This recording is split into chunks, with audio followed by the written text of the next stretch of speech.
Hey, hey, hey! Welcome back to my streaming channel.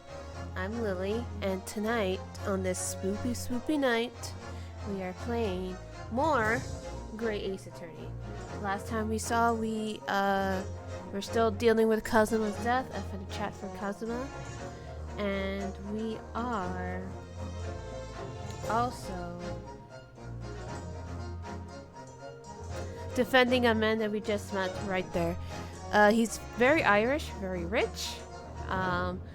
We managed to save him from jurors, if I remember right. If you're just watching this from YouTube, you already know what happened, so I may not even have to remind you. But in case you're new, we are on case 3, and we just learned a new mechanic about the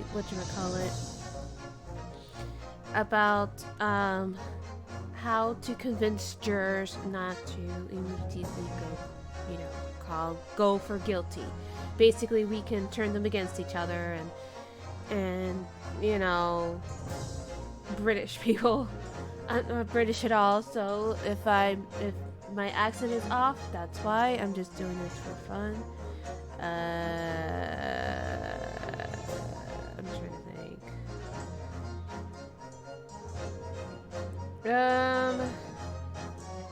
I think that's about it. Let's get started. We'll continue. Yes. Oh yeah, there was like a big bang or something. Something or other. We'll get to that when we do.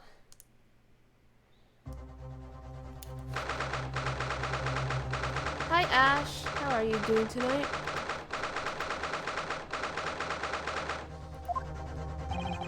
What on earth just happened in there? You tell me, Renosuke. I don't fucking remember shit. Mr. Naruhodo, I managed to find out what happened. Mrs. Otto, I was told it was an advanced form of smoke grenade, a type of exploding device that releases smoke. A smoke grenade? It sounds like that sort of thing ninjas use. They're just making sure everything is safe now.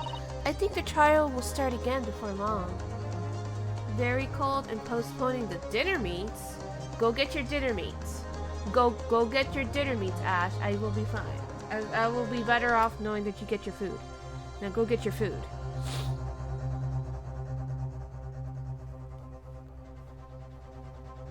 And also get warm too. Get some warm tea or something. But who would have done something like that? The police managed to catch someone who was trying to flee the courtroom, apparently. Flee the courtroom? Why? And the only person that would be trying to do that would be our defendant. Unless somebody's got something to hide. Well, it's a young girl around 15, I hear. 15? Hello? What? A young girl? Then could it be the other passenger that Mr. Mcgill was just talking about? My thoughts exactly. So he wasn't lying. Okay, so he did mention a young girl about, like, you know, or not exactly a young girl, but just another passenger. Huh. Very curious. Oh, what's become of Mr. Mcgill, actually? There are so many things I need to ask him about, but he's not here. I think he was summoned to the prosecutor's antechamber to answer questions, along with the young girl. Who is she, I wonder? And what was she even doing here at the trial? She was seeking a huge risk, and for what possible benefit to herself? There is another matter that's troubling me. What's that? The 20 pence. Oh wait, maybe she paid the 20 pence? But then maybe that's why the I think the driver was like, oh yeah, it was totally whatever. I'm totally like ripping off my peoples. But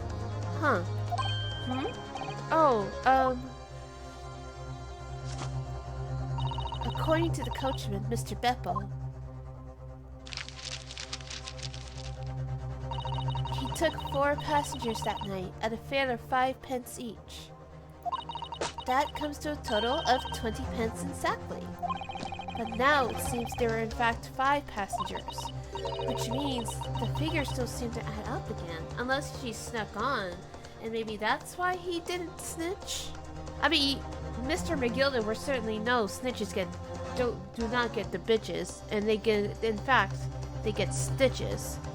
So, But that's so random though. She's right. That is strange. Counsel for the defense, kindly proceed into the courtroom. The trial will recommence in 5 minutes. Oh, thank you, officer. We'll go in straight away. Well, whoever she is, I imagine this young girl will be asked to take the stand and testify now. I really can't imagine what she's going to say, but it could alter the whole direction of the trial. So let's go through our court records just to see what we got, just so I remember. Let's see. I got my armband. I got the autopsy report, which gives Scotland Yard, prepared by the Scotland Yard coroner. It gives cause of death as internal hemorrhaging as a result of a single stab wound to the abdomen. Okay, so this is what it says. Okay. So, F in the chat for that guy, even though we barely knew him at all. This is the actual picture, and I don't know, like, see, the windows are useless. Okay, well, there's really nothing here that really stands out to me right now that I could see. Here's the defendant's leather gloves. The leather gloves the defendant was wearing at the time of the incident. There is a blood stain on the right glove. So let's examine that. Alright, you gotta remember. Okay, yeah. So let's click on that. This is definitely blood, isn't it? Not the most pleasant sight to be confronted with on our first day in London. Well, nothing will come of grumbling now. No. Oh, by the way, is Mr. McGill right-handed? Yes, I believe so. He was toying with the coin in his right hand a little earlier. Ha, pity. If only he'd been left-handed. What if he's ambidextrous? We don't know that. It's a possibility. I think blood on either glove would be fairly incriminating, really. Again, Susato, he could be ambidextrous. Have you thought about that? Yeah, but it's odd that it's only on one side. You know, for a guy who, like, supposedly murdered somebody in quote-unquote cold blood, or K-word somebody in cold blood, it's unusually clean. It's very clean. I imagine, like, a stab wound like that would have been more blood, right? I don't know. There's the omnibus. Alright.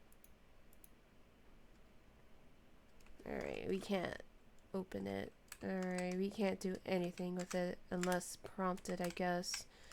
Well, let's open the door. Go inside. The scene of a murder. It's horrible. Yes, yes, yes. It's horrible. Okay. Yeah, I imagine there would be more blood from an abdomen wound like that, right? Okay, yeah, no. It's nothing here, really, that really... I can't go under. I still hate the fact that it's named Phoenix Wright. Let's see. Nothing really unusual here that I can see. Yeah, no, like, we're going back. Here's the murder weapon itself, so let's examine that again, just to make sure we good. Let's see, that part is the sheath, isn't it? Are you alright, Mr. Naruhodo?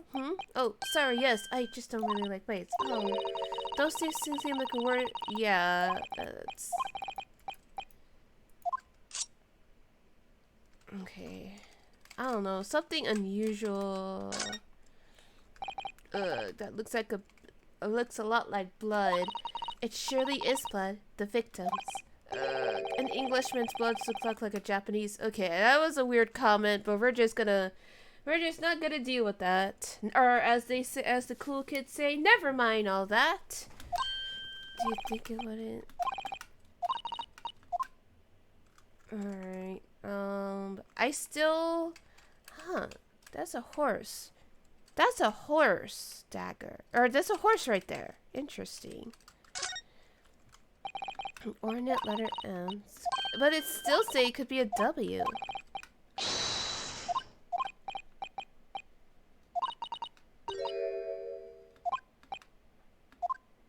Yeah, so I think that's the...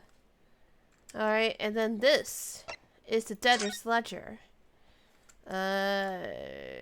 Nothing unusual here. Oh dear.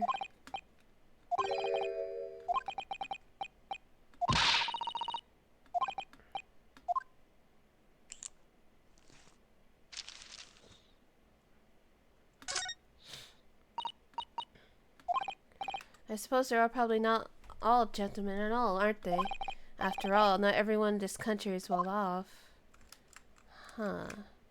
Well, we know that one of the witnesses supposedly saw. Okay, I don't think we're gonna get much out of that. People. Here's all our peoples. We got Miss Susato. So she's 16. She is really young. She's actually way younger than I thought. I thought she was like in her 20s as well. I mean, go off, I guess, Queen. And then there's this piece of shit. He's the Lord Justice Chief. Male Strongheart. I'm probably pronouncing that wrong. Here's Magnus Mcgill, the defendant in this case. He is incredibly wealthy. He's an incredibly wealthy philanthropist and with a wonderful reputation in London. I'm here to defend his ass. And here's the king. He has yet to do the leggy thing, and we're going to have the leggy thing very soon, I hope. The victim, a skilled but poor brickmaker who apparently owed the defendant a considerable amount of money. Huh. Beppo. A driver on the omnibus on which the murder took place. He's an eyewitness in the incident. Bruce Fairplay. See, this is the guy who owes money to him as well, so of course... Yeah, he has a badge. He has an armband in this one. Did you get your meats yet, Ash? And here's the twink. We gotta obliterate that twink. So, I don't fucking know what direction this is gonna go in, but we'll see who this girly is. Yeah, this is the armband that he wears in place of Kazuma. F in the chat for Kazuma. We'll know soon enough, Miss Usato. Go get your meats, Ash. Go put your shoes on and get you warm. Don't fall for any spooky ooky tricks, and get your food, okay? Yes! Even Susato believes in you.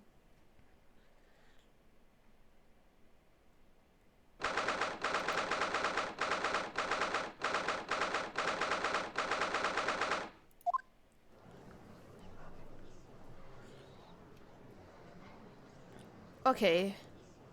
He's Irish, and who is this? There's the young girl next to Mr. McGill. Look. She must have been the one who caused the disturbance before. Well, after that rather eventful recess, the court will now resume the trial of Mr. Magnus Mcgill. Now then, Lord Van Zeeks. My lord. I believe you have established the cause of the smoke which veiled proceedings earlier? It seems to have been an advanced form of smoke grenade, of the sort typically employed by the army. Good gracious, the army? What in the devil's name? It was an elaborate attempt by a young girl to cloak her escape from the public gathering, but she was caught. and now occupies the stand. Your name, girl? Are you responsible for the smoke grenade which induced such pandemonium here in my courtroom? Chill out, Santa Claus. What is the meaning of this deplorable behavior? If I may... I'm trying to... Hold on, let me get my Irish accent. I'll go in again. If I may, my lord? Yes, Mr. Mcgill. I think perhaps I ought to explain here. What is it that this wee lass was here in the first place, and why she had to put like that? 'Tis all tied up with the events of that night, so it is. Yeah, but that's no reason to, like, let off a smoke grenade or whatever in the courtroom. Very well, Mr. Mcgill, give your testimony.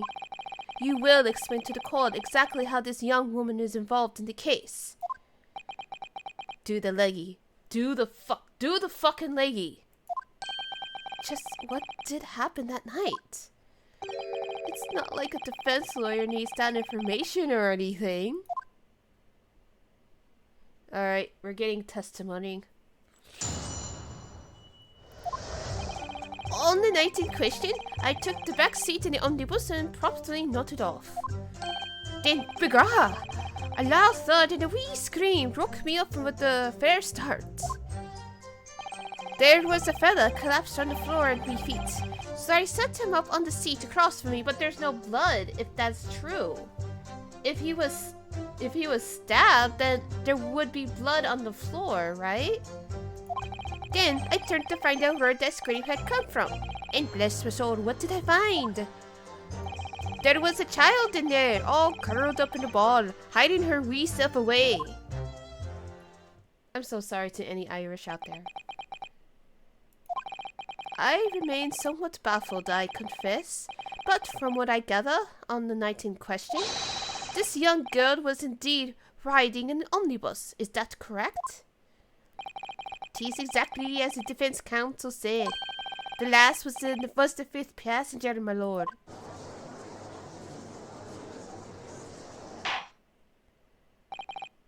Very well. The defense may now cross-examine the witness. Are you ready, counsel? Yes, my lord. We don't have any other choice, do we? We never do. Or rather, no. I have no idea where to start. God, he's sexy. I guess when in doubt. Question, you took the back seat. Okay. Hold it! And when you first got onto the omnibus, were there any other passengers already on board? Yeah, that's important. There were not. The cabin was empty, and there was no one on the roof deck either. So, he must have been out for quite a while then. You were the first passenger, as it were. I see. Aye, and that's why I took the backside as I did. Just the most comfortable, so it is.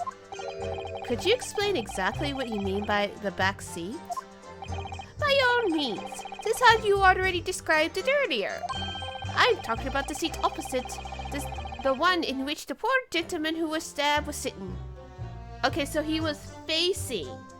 Okay, so let me get my thing out.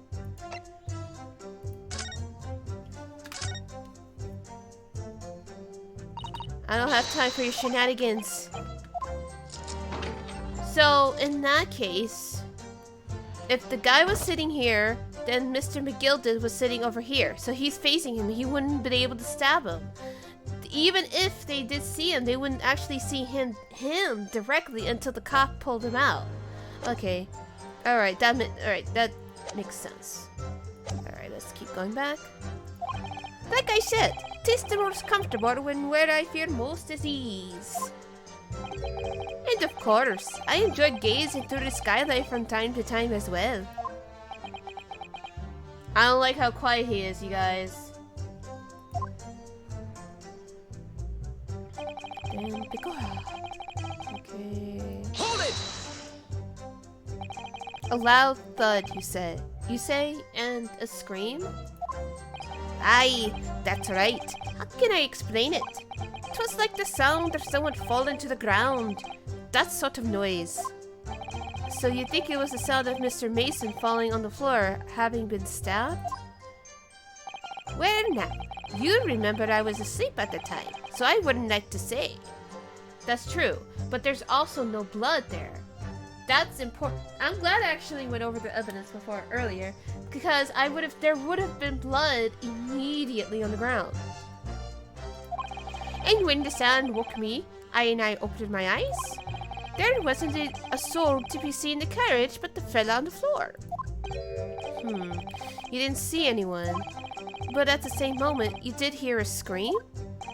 Ah, from the seats above you on the roof deck, I presume? Not above me, no, my lord. 'Twas from inside the cabin. But I wasn't altogether thinking about the scream. No, I was too stunned by the desperate sight before my eyes. There was a fella. Okay, and that's presumably when the people, the twink and the other guy, presumably thought that he stabbed him. Hold it! So let's find out more information. You set him up? The victim, you mean? That I did. On the seat across from me, as I said. I could plainly see the poor devil was already gone. And you wouldn't leave a dead man just lying on the floor now, would you? Yes? Yes? Yes? 'Tis common courtesy, so it is. I guess. I find that a little hard to believe. Ara! Lord Van Seeks! Now, why would that be? You wait to find a man lying dead at your feet in a carriage. Any normal person will hail the cabman. Any upstanding member of London society, that is. Well, it's possible. Well, it didn't say that it went through. They just said that he was stabbed in the abdomen. There wasn't a complete cut. You know, it wasn't a complete cut or anything like that. Well then, as you know, I'm in something of a special line of business. The business of lending money at exorbitant rates of interest. Unfortunately, my lord, not everyone is thankful for the help I offer them, and some would even see me dead. So I do try, at all possible, to avoid getting myself entangled with trouble. I mean, fair? Are you suggesting you were just gonna leave the man there? Heavens, no! Heavens alive, no! I was always intending to report it, so I was. Only, I had to mind to find out the whys and the wherefores first. Dude, you're not a detective.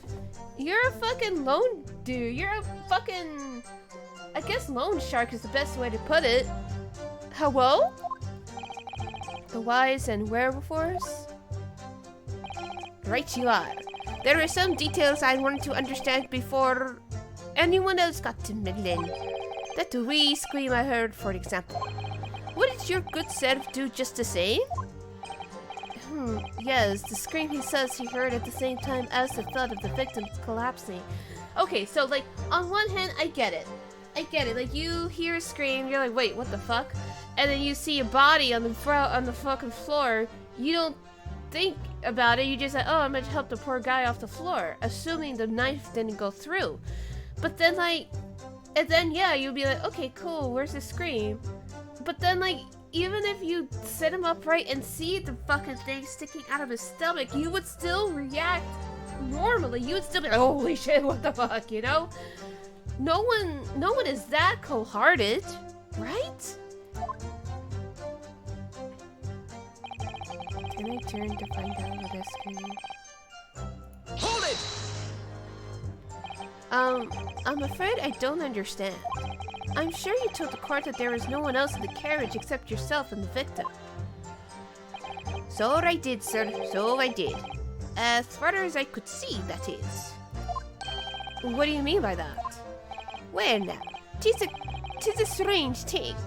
The wee scream I'd heard as I woke up. So I decided if that word comes up, I'm just not gonna say it out of respect for my LGBT. So I'll just say strange or weird, because that's exactly what they mean. But yeah, I get it. But I'm just not personally gonna say it. It came from, if you'll excuse the vulgar expression, under me backside. Under his ass? What? Good gracious. Under your backside? And when I lifted the seat on which...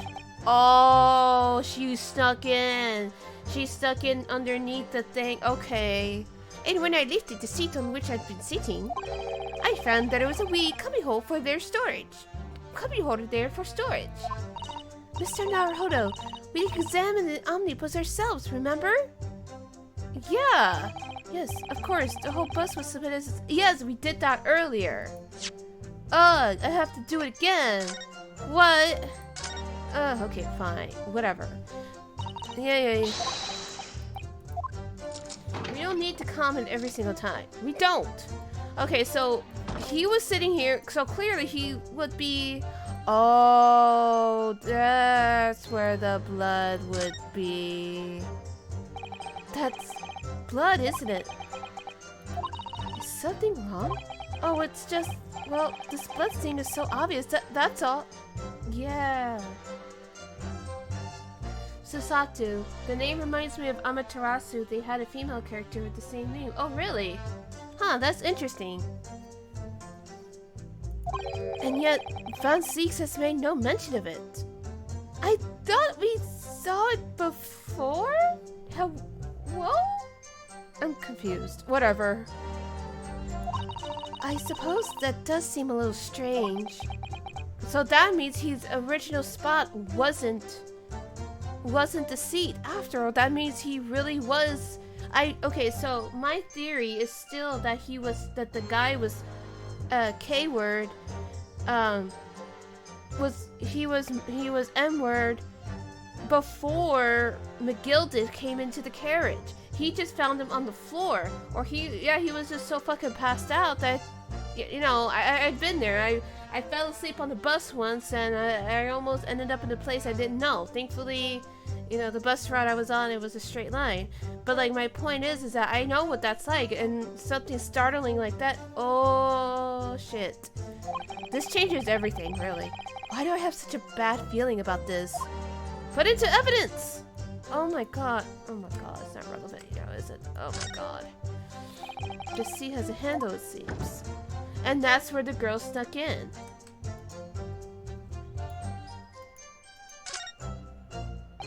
This is a storage compartment, but there's nothing in here. It's totally empty. Something doesn't seem right here, but I can't put my finger on what it is. We can't put it into evidence just yet because it's not relevant. God damn it, these rules! This would be a very good time to have a thorough look around the inside. Okay, but we did that already. Okay, we'll do it one more time. I'm pretty sure that Susatu is based on somebody. I'm just not educated enough on who. Okay, so this blood. Okay, that now. No.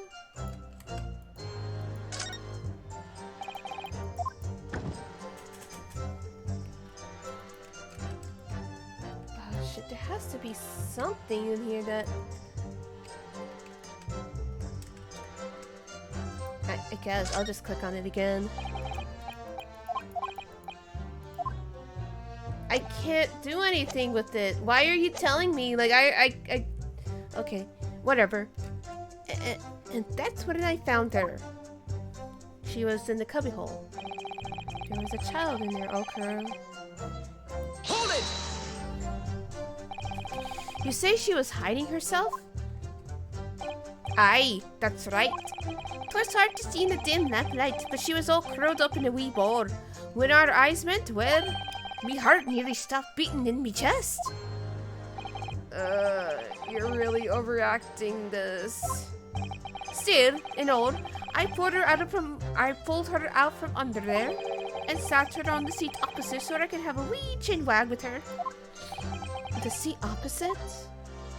That's right, just next to the dead gentleman there. Oh, you love my Irish accent, Megabilium? Thank you, I appreciate it. Also, how are you doing tonight? Hopefully you're doing good. Hopefully nothing sassy's going on.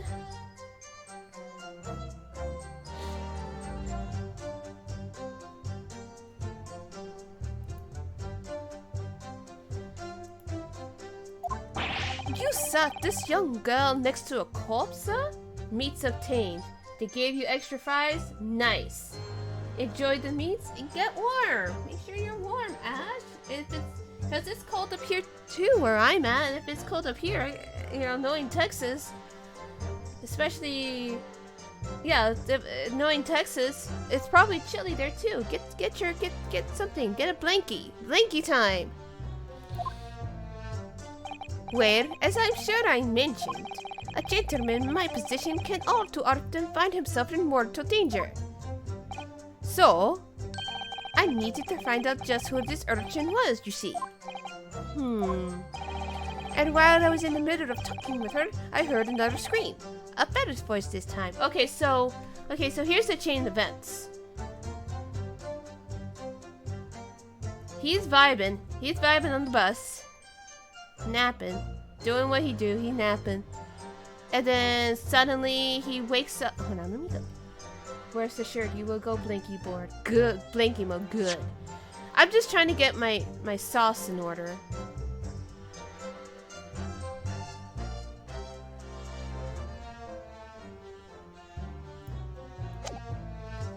So here's the chain of events. So he's vibing on the bus, he falls asleep. And then suddenly, this man falls on the ground. And so, when he gets up to assist the body and puts the body on the seat, the girl in the cubbyhole screams, and he's like, oh shit. And so he gets her out of the cubbyhole, and he's trying to talk with her. He's like, alright, let's talk about this. The guys upstairs on the rooftop saw him handling the body, thinking he stabbed the guy. And that's when he yelled. And, the twink is being a twink. I think that's the timeline. I think that's one thing we can definitely settle on. Presumably, that scream was Mr. First, who was sitting on the roof deck seats. Right you are again, I would say, sir. Looking down through the skylight, he must have seen this young girl and the gentleman with the knife in his belly. In other words, the previous witnesses did not, in fact, see you at all, Mr. Mcgill did. And then when he saw his ass get arrested, Mr. Fairbanks is like, yeah, he totally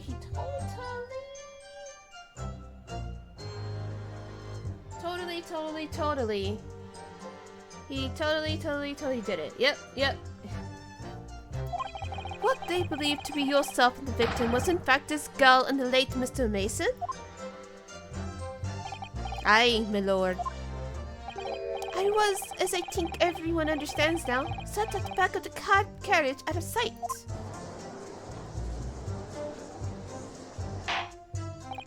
It is certainly plausible. The defendant is somewhat diminutive in stature, and readily confused, perhaps, with this young girl. After that, of course,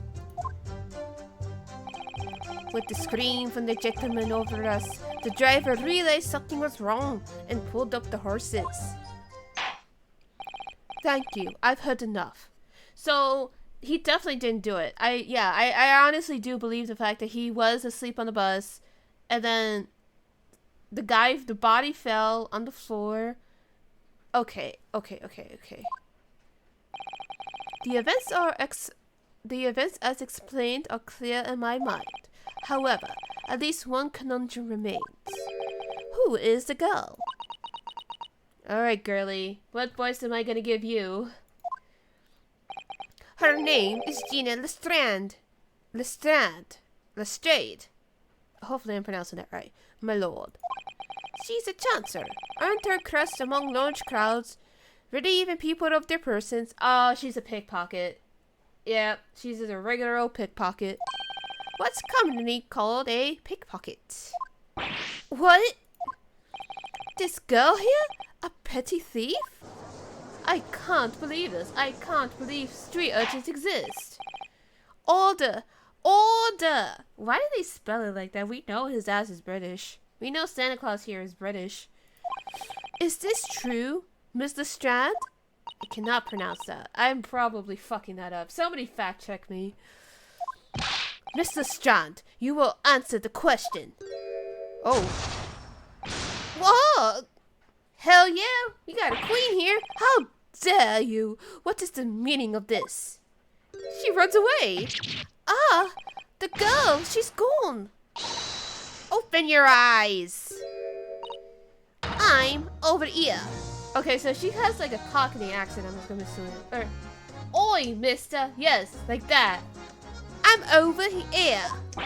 Good gracious. How... What was the point in that little sidestep? To show how cool she is. Come on. I know what you lot are thinking. Grown-ups are all the same. This dirty little dipper, you'll say, slipped up and got caught on the jaw. She got herself back into a corner, so she knifed the gent. Go on. That's what's in your heads, ain't it? I'm trying. No, not at all. This is a court of law. We're here to determine the truth that can...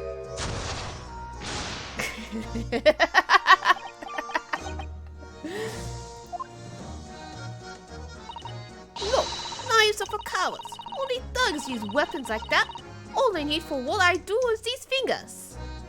Okay, I'm doing my very best to do these accents, but that's so much fun. I'm a professional, alright? Maybe not in your eyes, but I got pride in what I do.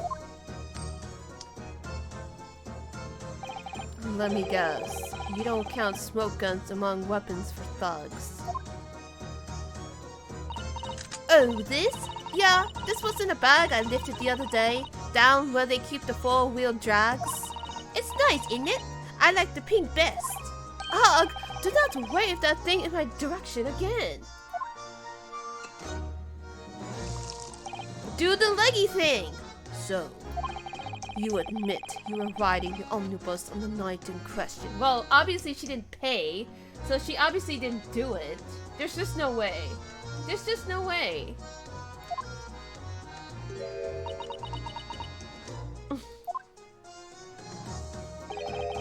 These are right, lass. You can tell them the truth now. Alright, yeah. It's just like the Irishman said.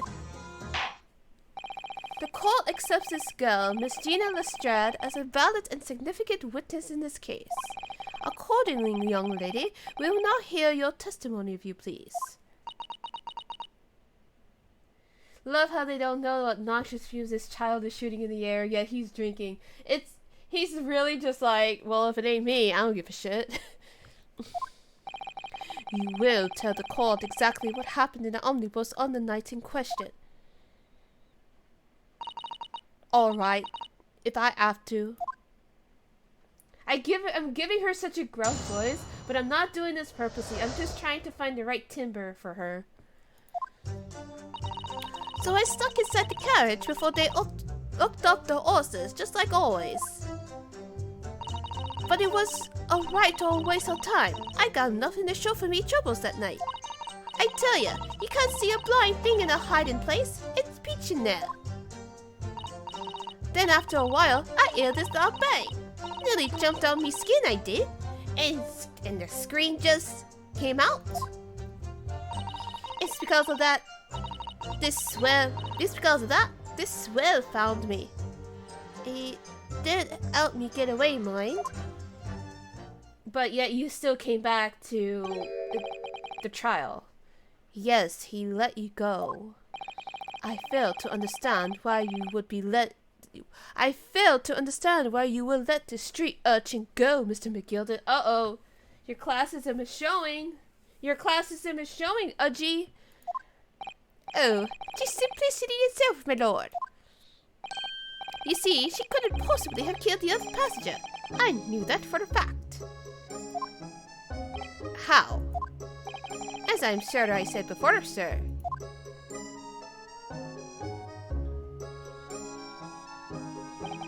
I was sitting right on top of the place where she was hiding herself. I mean, yeah, that's a good point. Like, he was literally sitting on top of her. There's just no way. I think a demonstration is called for. This is where I sat that night. And the cubbyhole of which you have spoken is underneath the seat, I presume? Yep, and this is how we get into evidence. Okay, cool. Yes, it does appear just large enough to accommodate someone of this girl's stature.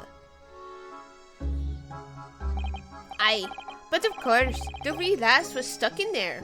Because of his fat ass. Because I parked myself on the seat for the duration. Ah! So you see, that's why I let the lass bolt. I mean, honestly, the way, you know what he's doing? He's really like a modern day Robin Hood, and he's sticking it to the English. We stand an Irish king. He let this little girl go, and he's sticking it to the you know, English with the money. We stand an Irish king. And he's a philanthropist, and the funny thing is that he actually does give back to the community. So, once more, we stand an Irish king. I knew that if the police found her there, they'd automatically assume she'd done it. But I couldn't live with myself if a young life was ruined when all the time I knew she was innocent. See, like, we stand a Irish king. Even though you must have realized your action would result in your innocence being called into question? Not at all, my lord, not at all. Because he knows he didn't do it.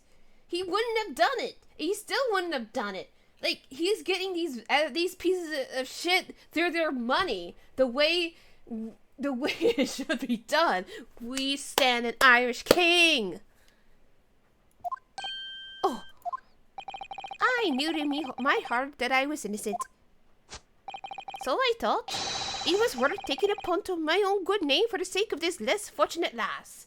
How many times am I going to have to keep saying this? We stand a king. We stand this Irish king. Holy shit.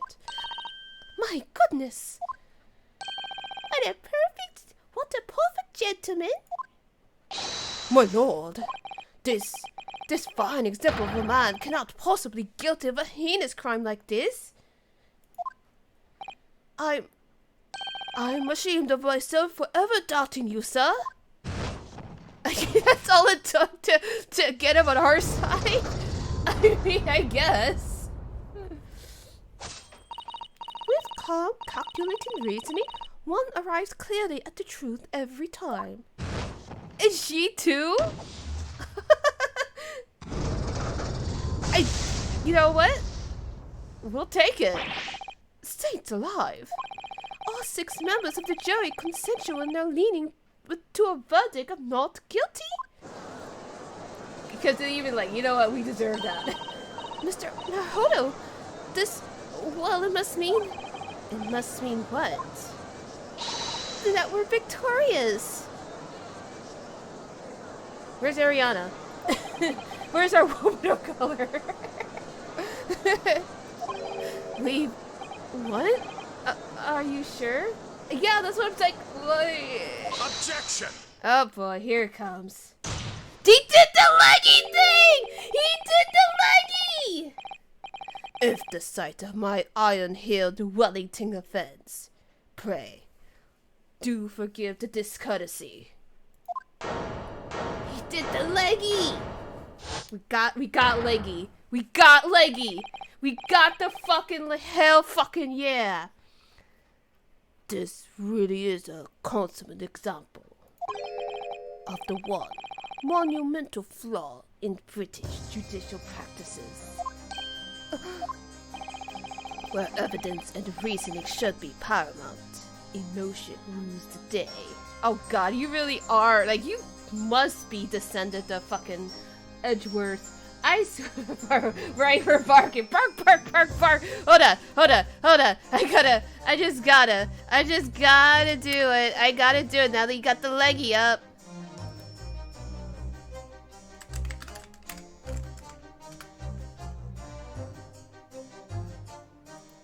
I guess meme. I guess. Here it is.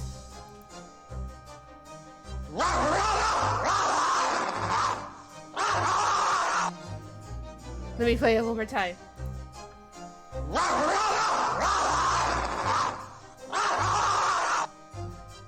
Emotion. The witness's latest statement gives us a clear insight into his true nature. What do you mean, his true nature? Do you really think Scotland Yard would have made such glaring omission? After the incident, the omnibus was comprehensively searched by officers of the police. Obviously, the interior of this cubbyhole, as the witness put it, was included in the investigation. What, are you trying to say there's no evidence of her there? The compartment under the posterior seat was full of the coachman's belongings. Have you thought about the chance that she could just like be that small?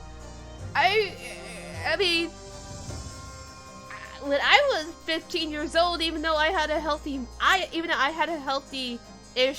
lifestyle,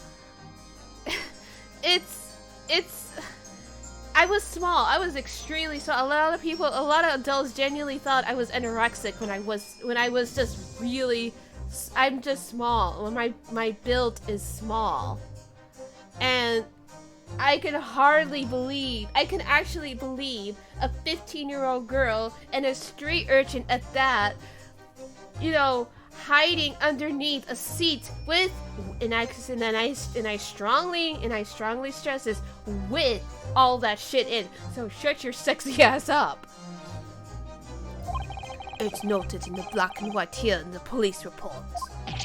Good lord. Yeah, exactly. That's what I'm saying. Like, they could just make her prove it. And I'm sure she will. She's tiny. And I can imagine 15-year-old street urchins don't get a lot to eat very often. She's definitely going to be able to fit in there. The evidence has been tampered with. Fuck off! Sexy, in order to corroborate Mr. McGill's story, someone has unlawfully removed everything from under the seat. What? What? Exactly what? Hello? This is so stupid. This is a stupid point to make. Order! Order! How could such a devious contrivance possibly have been effected, counsel? Naturally, we must acknowledge the deficiencies of the constabulary in allowing this to have happened. He's really like, it's all the cops' fault. Like, it's all their fault. However, I assure you, when the omnibus was wheeled into the courtroom this morning, the compartment under the seat was not empty. I mean, wait, what? Okay, however, I can assure you when the omnibus was wheeled into the... Okay. What's your point? She could still fit in. She can fit into it. Well, my Nipponese friend. Damn, the cops are incompetent in every time period. Yeah, they really are, though. Me? Read up on what happened on Jack the Ripper. Not the Johnny Depp movie, but like what actually happened. And you'll find out how badly they fucked up. When the carriage was cemented as evidence, Doubtless you examined in fine detail as any self-respecting practitioner of the law. Pray, what did you find the condition of the under-the-seat compartment to be? It's empty. Oh, to be sure. The young gentleman would be able to clear up this in a jiffy. Sorry? Go ahead. You tell the court now, fella. How this is all an elaborate excuse by the desperate Lord Van Zeeks. And it really is, though, because even if it was full, even if there was some shit in there, she would, I strongly believe, without even looking, without seeing it for myself, that she would fit in there. There is no doubt in my mind.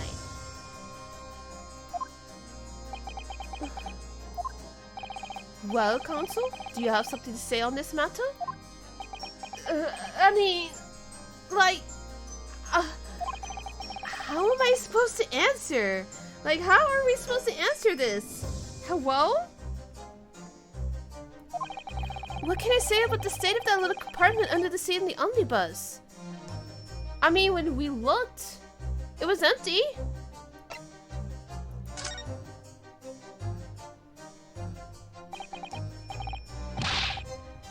Yes, I'm fairly sure it was empty, but it doesn't matter because she could still fit in it. But what else can I say? As I suspected. It seems, my lord, that this Eastern initiate here has the scruples of a by-street wine merchant. Oh, fuck off! You're sexy but ignorant. Holy shit. He was sexier when he shut the fuck up and put the leggy up. Mr. Naruhodo.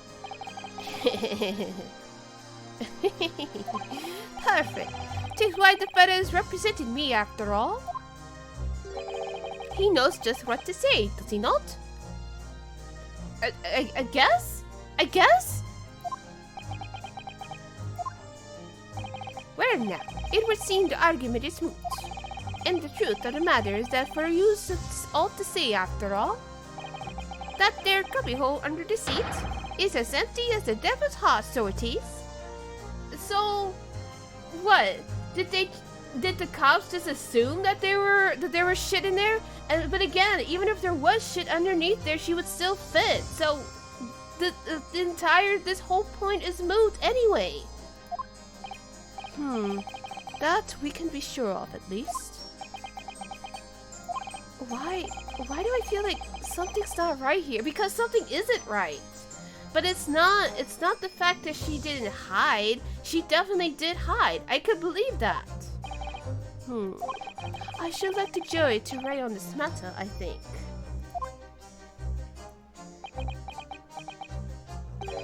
That compartment is designed to house equipment used to maintain the smooth running of the carriage. The guild rules state that the omnibus should be properly and fully equipped at all times, so it certainly wouldn't have been empty on the night in question. Beppo isn't that irresponsible. That money-lending fleecer and the pickpockets are lying. And so now he's calling us guilty? Are you serious? No! I can't believe I was nearly taken in. The stinking rich are always stinkers. Nothing but cowards, the lot of them. What? Oh no. It's a trick. Of course, it's a trick. Are you fucking serious? What? This is so stupid. Quite so. I must concur here. This is all classism. What? Oh my god. With calm, calculated reasoning, one arrives clearly at the truth every time. Man, bitch, did you just say that?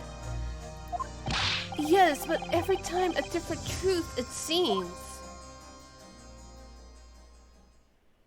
You didn't prove shit! My lord, I humbly exhibit the scales of justice. Clearly, a verdict of not guilty at this time would be wholly inappropriate. Thank you, counsel. But before we proceed any further, there's the matter of the outstanding cross-examination.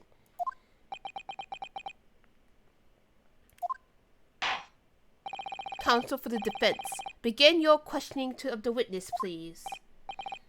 Yes, my lord. What just happened? Some bullshit. That's what happened. The whole balance of the trial just shifted almost beyond recognition.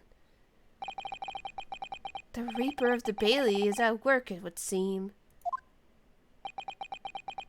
I guess maybe he was waiting for us to get there? No! No, I don't fucking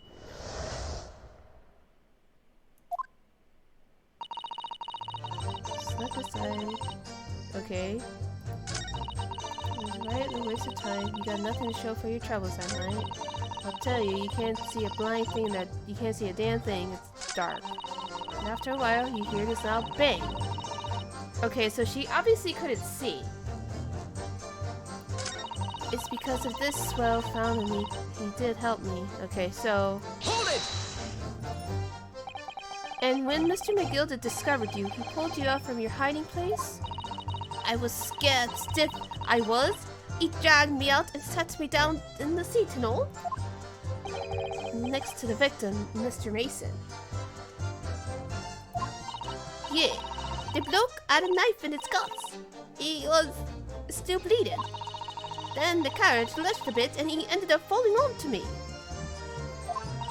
How awful.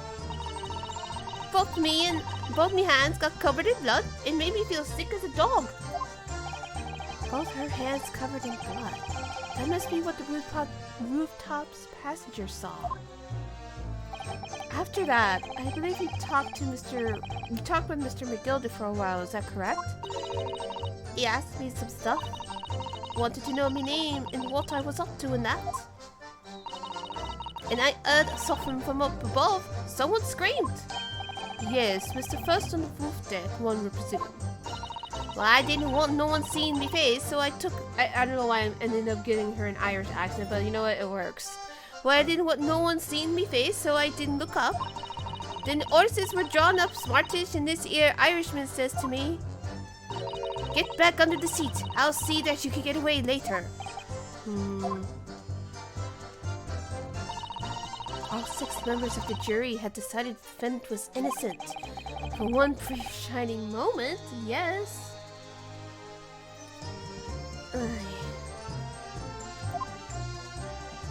It's clear that they are still very unsure.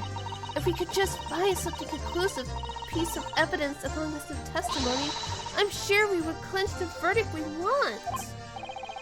Yes, I think you're right, and I have this niggling feeling that something's bothering me, but I just can't. Yeah, I don't know. I feel it too, Renosuke, but I don't know what it is either. The blood on the ground? So you snuck inside. Just like always. You got nothing to show for it. I'll tell you.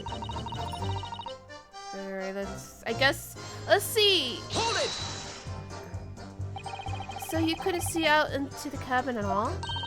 Not to jolt. Most days I push the cushion up with me and over me head and look out the crack. Then I can have a butcher has who I'm going to fiddle. I thought you were a pickpocket, not a butcher. I mean, I could have a look. To see I get under Ada's push as the other one, see? So most of the time, the passengers plant themselves opposite. But for some reason that night, this air Irishman spent the whole journey right over me head.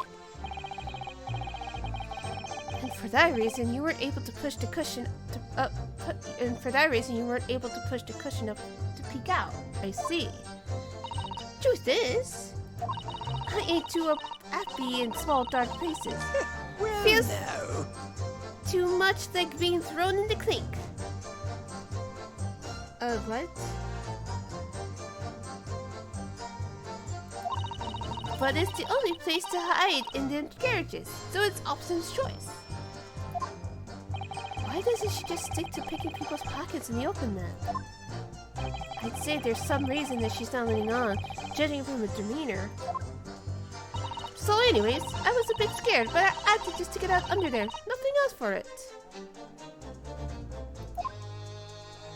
Wait.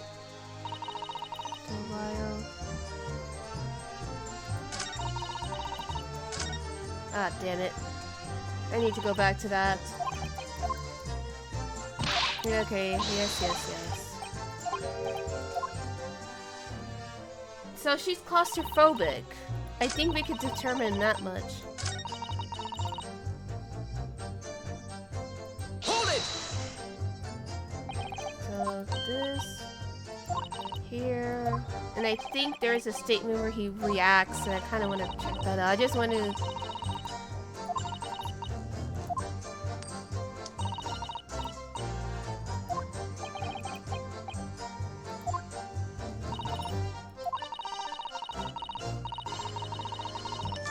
Well, no. Okay, I'm gonna pursue your ass. Excuse me. Is something wrong, Mr. McGill? Oh, I do apologize. Was there something the matter, Counsel? I'm just wondering if Miss Lestrand's last comment made something occur to you, perhaps? You seem to be thinking something to yourself. Oh, no. 'Twas nothing important. I was feeling bad for the poor lass, is all. I remember feeling desperate myself as a young lad, shut up in the dark. 'Twas terrifying, so it was. I see. Yes, I'm sure we can all sympathize. I'm so scared of the dark now. Yeah, I really don't blame you. And I don't know about yourself, but I find the darkness that seems to make everything you hear seem that much louder as well. Well, that's because your sense is gone.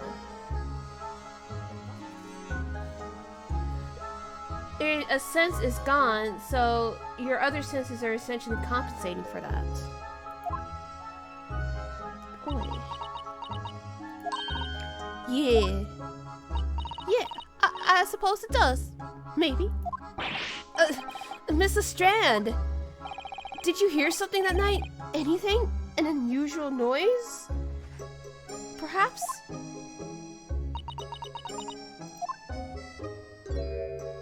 No, not really.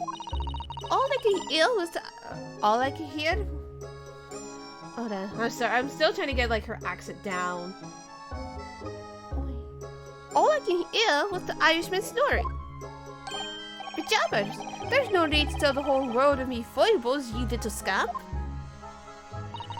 What a pity. If only Miss Lestrand had heard something, it might have given us an invite. No, that is super important. Like, for the fact that she even said that she heard him snoring? Yes. What should we make of that last statement of hers? It's so profoundly important. My lord, I believe the statement just made by the witness is profoundly important. Profoundly important? But all she said was that she heard nothing. Yes, which is the profoundly important point. I'm almost sure of it. I'm almost sure that I don't understand the inner workings of your Eastern mind, Counsel. Nevertheless, may I shut your racist ass up? Miss Gina Lestrand, you will supplement your formal testimony by repeating that last statement, please. What? What? Supplement? What are you on about? Don't give me all your fancy talk. I know what you're trying to do.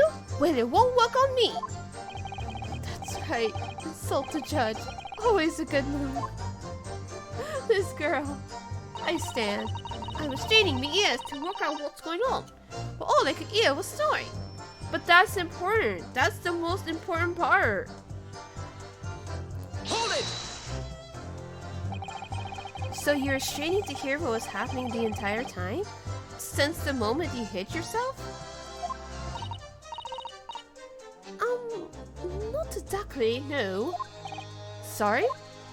Well, if there is no one in the cabin to start with, I could just push the cushion up and add the butchers to see what's what. But then, when I saw this swell getting on, I had me head down, so he didn't notice me. And Mr. McGill sat on the seat under which you were hiding, correct? Yeah! Would you Adam and Eve it, eh? What a mug! What? What the fuck is this slang? Adam and Eve? What? So then, all they could do was listen. I was waiting to jump out of there as soon as I heard him leave, I see. But would he? Not likely. Even though we stopped here and there, I never heard the door open. So I just had to stay put and listen to him. I'm driving his peaks to the market door, and like an old dog he was.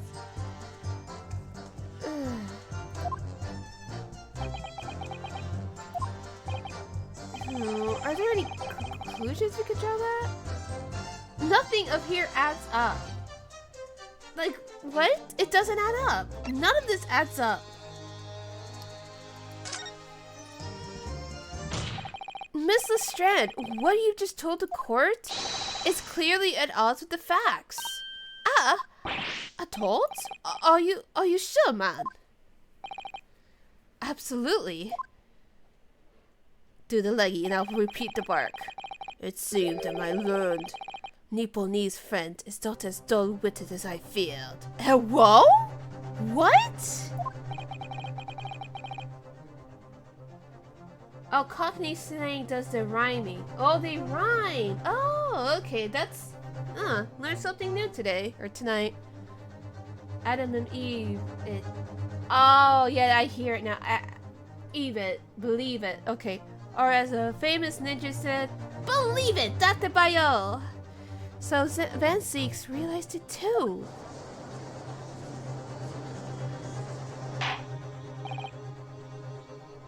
Counsel, I must insist that you bolster your claim with evidence, or some complicit parties named at the very least.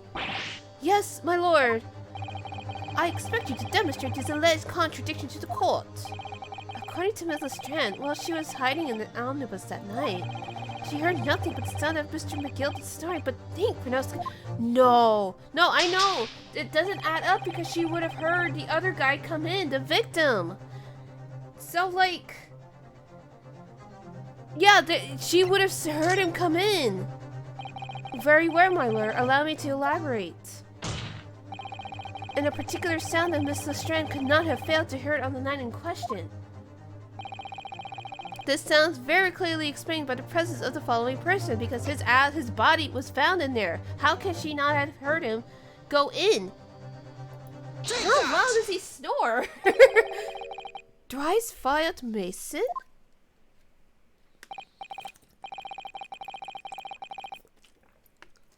Yes, my lord. The sound that Miss Lestrade cannot have failed to hear is that of the victim, Mr. Mason, boarding the omnibus. How loud is this motherfucker? Goddamn. Older! Explain your reasoning, counsel. Miss Lestrade, allow me to affirm something. You claimed earlier that you were the first person on board the omnibus. Is that correct? Yeah, of course I was. I caught on while the driver was in the pub, didn't I? And the next person to board the omnibus was Mr. Mcgill. That it was. Dr. Soul was in the cabin when I climbed aboard. Okay, let me check something out first. Because... unless... there's two ways to get in. Right? There's this bus, this door, and this door. I'm assuming Mr. Mcgill came in through this door and then sat over there at the corner and sat on top of her. So how else did the other... There has to be a secret way. There has to be another... Or maybe he just got in from here. It's obvious, right? It's simple. At least, not in plain sight. So you were, to all intents and purposes, alone in the enclosed cabin in the omnibus at that time.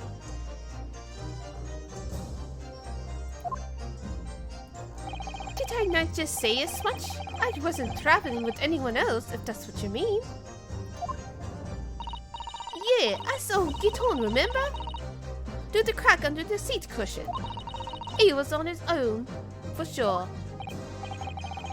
And from what we've heard, the carriage made a number of stops after that on its onward journey.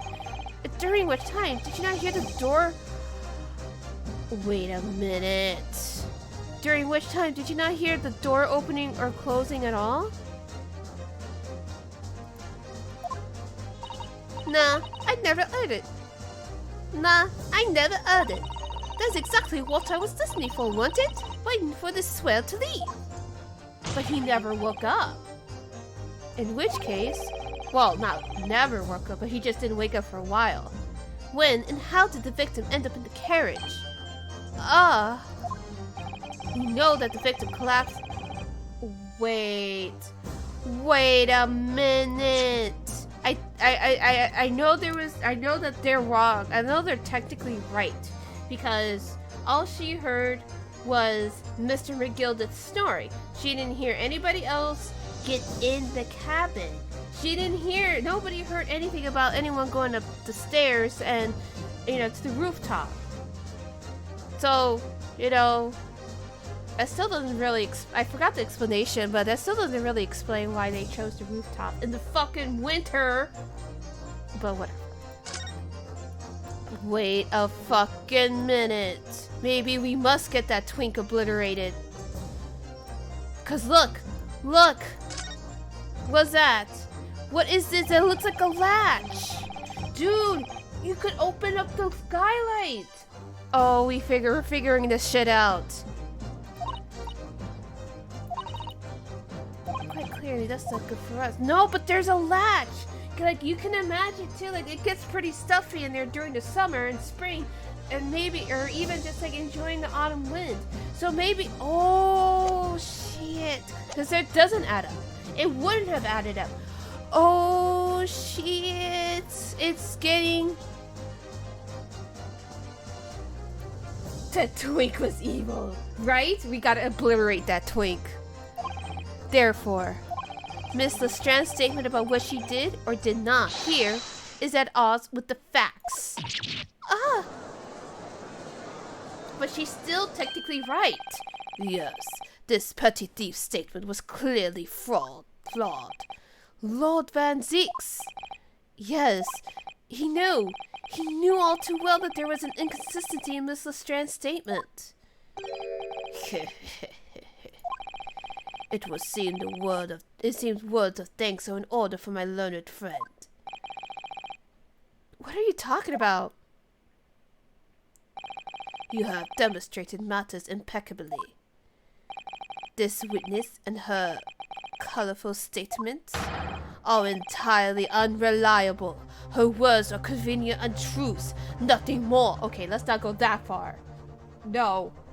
No, she's not wrong though. But she's not wrong. What would she get? What would she get out of lying? Like yes, okay, sure. The Irishman did help her out. He spotted her. But a villain is a villain, and she, and a real street urchin will see any way to get out of things faster with as little trouble to her as possible. But for her to be like, I really didn't hear anything. Like, I don't know what more you want out of me. Shows me that she genuinely respects and likes Mr. McGill. So, not really respects, but just more like she appreciates him. She really appreciates him, and I imagine in her life, she probably doesn't deal with a lot of shit. Oh, it's either that twink or the banker guy. Oh shit. It's either one or the other. But he's dead, right? How could the victim possibly not have boarded the omnibus? That makes no sense whatsoever. And this girl's a pickpocket. Let's not forget that. Grandma! Grandma says I don't give a fuck! She didn't even say anything. I didn't want to judge the dear little mite. I didn't want to judge the dear little mite just because she has some rather naughty ways. But I must say, I can't abide liars. And neither can I. Mr. Foreman! I didn't want to judge the girl just because she has some less than salubrious ways. But I must say, I cannot abide liars. But she's not lying! She's technically not lying! No! Why does this do this? Why this? Just why this? Ugh! Mr. Naruhodo, there's 5 jury members leaning towards guilty. This sexy son of a bitch. Well, your consideration for others is refreshing, my dear Nipponese friend. Man, fuck off! Can't have shit in Detroit. To the considerable troubles you have spared me.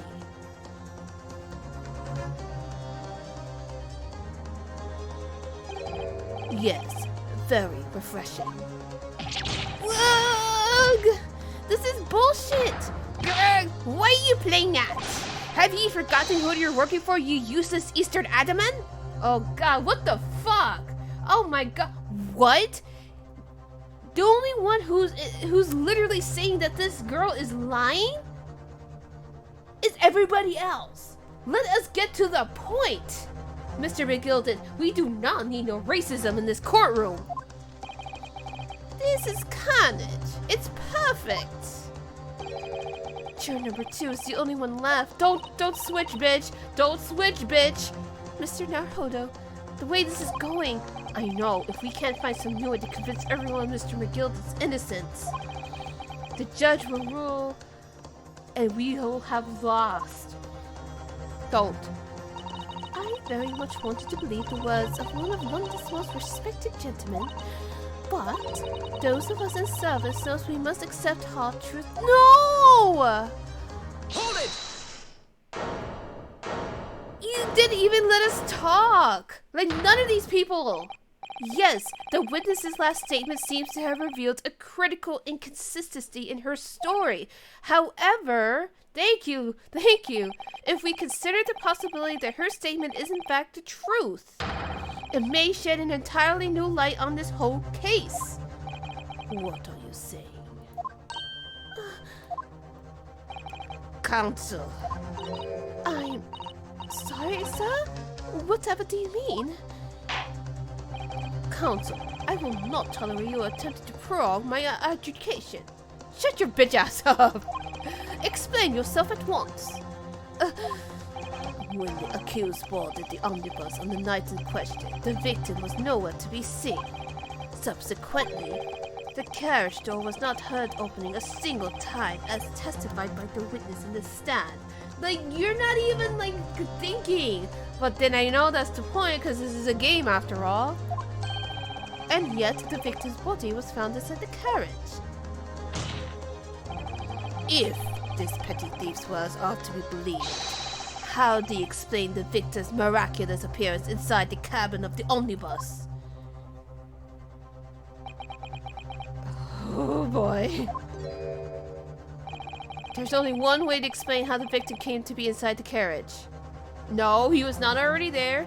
He was not put in there after he died. There was another entrance. Well, this is a possibility. That is a possibility. Considering, no. But then how would the other guys have known?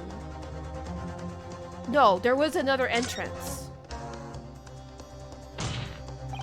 If the door wasn't opened even once, the only explanation is that the victim entered the enclosed cabin in some other way. I'm telling you, he climbed to the skyline. I wonder what new fantasy you would come up with in your blind panic. But behold, the omnibus is here for all to see. Only one side of the enclosed cabin is furnished with a door. The other only has windows. Fixed windows which cannot possibly open. In short, there is no entrance to the cabin other than the door. Objection! But there could be. There's one possibility you haven't considered. Oh, really? Yes, one other way inside that isn't the door. Another opening, the use of which allowed the victim to appear inside the enclosed cabin. Oh. All right, counsel. The defense will identify the location for the court. Here is the omnibus on which the incident occurred. What on earth is this entrance which you proposed the victim entered the cabin? I'm calling it now. It's the skyline. It has to be. Boom. Oh wait. Take that! Take that! The answer is obvious. It can only have been the skylight because it has a latch. I say, the skylight? Objection!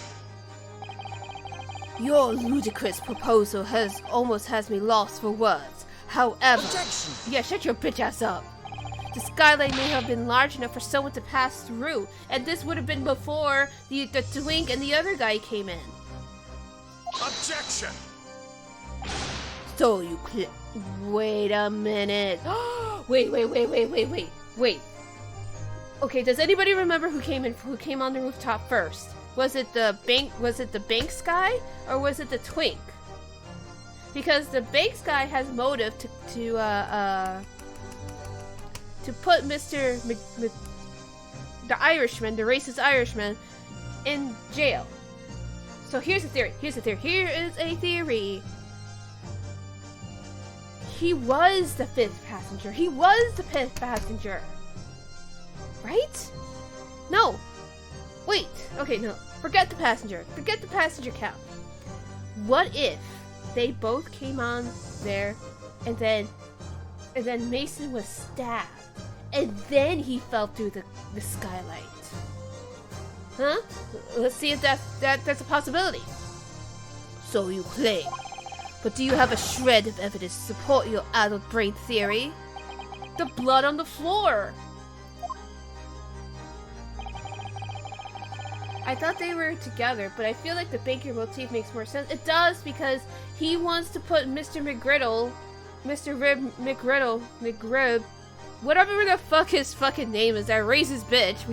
He's no longer an Irish king. Fuck this dude. He's racist.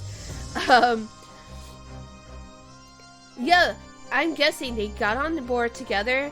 Maybe the bricklayer owed the banker money. Because I don't know. Yes, he was in the guy's ledger. But maybe he I want to say they were on there together and then the twink came in. And then that's when he came on right after. Oh, but wait. Unless the twink is in on it. We gotta obliterate that twink.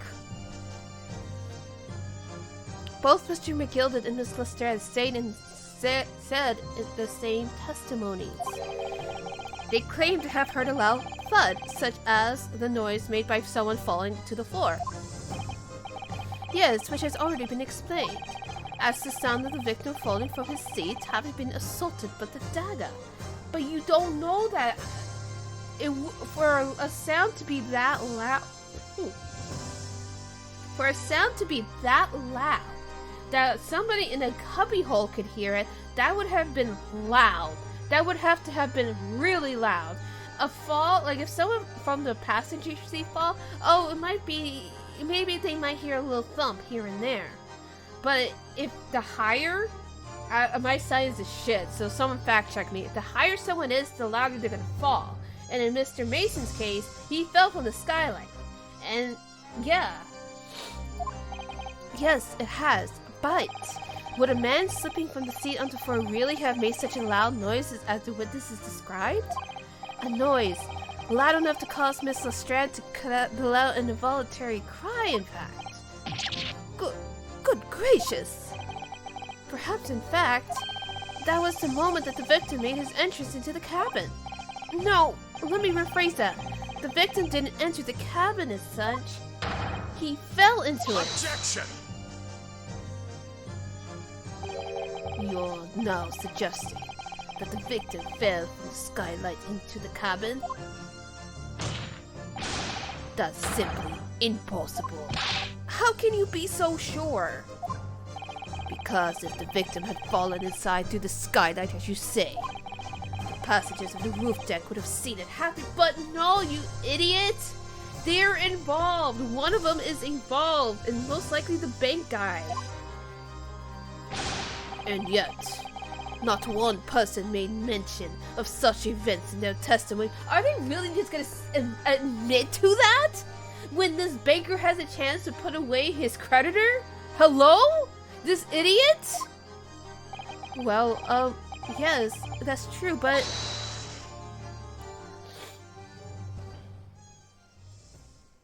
Like the humble fella. Make a wee comment here. No more racism. I'm so tired. Mr. McGill did. To be sure now, the two fellows who were sat on this roof that testified of order said nothing of the victim falling to the skylight. But it seems to me, my lord, that 'tis not so much a case of them not seeing, but... Aye. 'Tis the case of them being unable to say. Okay, I'm glad somebody says it. It's not all on Renosuke. What? I think perhaps the two fellas do be having something of a compelling reason not to mention what happened. What is the twink also? Does the twink also owe you money? Would you not agree? Fine ladies and gentlemen of the jury? Oh my goodness, surely not. Those two chaps on the roof? You mean the ones who stuck that knife in the man were... Ah! Who said that? Who said that? Just what exactly are you insinuating here, you blitherer? You rotter, he said. You rotter? What are you insinuating? What is he doing? What the fuck is he doing? What is he doing? Hello? Hello? This is a flaming outrage. I have a good mind to give you a blinker in a minute. A blinker? What the fuck is a blinker? He'll give you a shiner in a minute, he said, and so will I. Okay, I know what a shiner is, but what is he doing? Why is he assuming the position? I'm screaming. What? Mr. Fairplay. You're effectively accusing me, a city gentleman and a well-respected banker. And me, a very, very angry hatter.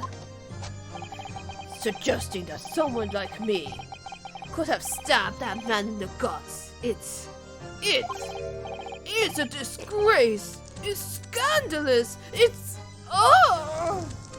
They were making out. They were making moves. Murder moves. No. I protest. I protest in the strongest possible terms. That's right. I protest too. About you rotten scoundrel. What is he doing? Why is he doing this? What's all this? What is all this? Order! Order! Order! This is not the time, witnesses. I will not permit this wanton invasion of the stand. Return to the anteroom at once. But this is beyond reason, my lord. Ugh, it's outrageous. It's very hurtful, you know. Oh my god. We hurt his white feelings. I'm screaming. My lord, if I may comment. Go ahead, Lord Van Six. This is a shit show anyway. And welcome to the stream, if you are watching. It was the defense that incited this outburst from the witnesses. Man, shut your bitch ass up. My learned friend has seen fit to abandon all protocol and accuse the witnesses without proof. No, he didn't say the witnesses did it. He just said that for some reason, I'm the one that made this assumption, me, the player. The witnesses in universe. Renosuke didn't say shit about the witnesses doing it. He essentially said, There is a reason why the man fell down through the skylight. Dead. D-word. Alright? They're the ones who are saying, not me. So, who has the guilty mind? Not us. Accused? I never intended to. It seems, young Nipponese, that your command of the English tongue is wanting back. Oh my god, I can't stand this. This is so... What? How, well, no, we're not dealing with this. You propose to this court that the victim fell through the skylight from the roof deck of the omnibus. That hypothesis cannot possibly stand without the rooftop passengers being aware of the events. You have branded these gentlemen liars. You have intimidated their criminal guilt. I don't know what the fuck that fucking words. I apparently do not have a handle on the English language myself. Holy fuck. In our British court of laws, that is what is termed a baseless accusation. He never directly said it, alright? They're the ones who are overreacting here. Those who smelt it dealt it, that's all I'm saying. I know I was rash to put this idea forward without any actual evidence, but it's just a game theory, folks. Your nose could you just go apeshit in this courtroom, right? He really should. This is way too much. Damn. You can't just dismiss it without a second thought. What are we waiting for? Get him to testify. Man, if this fucking Clockwork Orange ass motherfucker is the one who did, I'm gonna fucking scream. I thought there was something fishy about that hat from the moment I had laid eyes on the fellow. We have to see this matter through now, one way or another. There's filth and rubbish in our midst. We must dispose of it at once. Oh my god. What's happening now, Naruto? I'm with you, Susato. I have no idea what the fuck is going on. You can't say shit in a court of law, can you? The spectators or the public gallery are... They're in a complete frenzy. I can't believe one Japanese young man, young adult, really got these whites in a tizzy. I love it. What a king. What a king. He didn't do much. He didn't have to do much. Mr. Fairplay and Mr. First. My lord, you will take the stand again and make another formal testimony in reference to the indictment brought by the defense. Oh, yes, my lord. This fucker did it.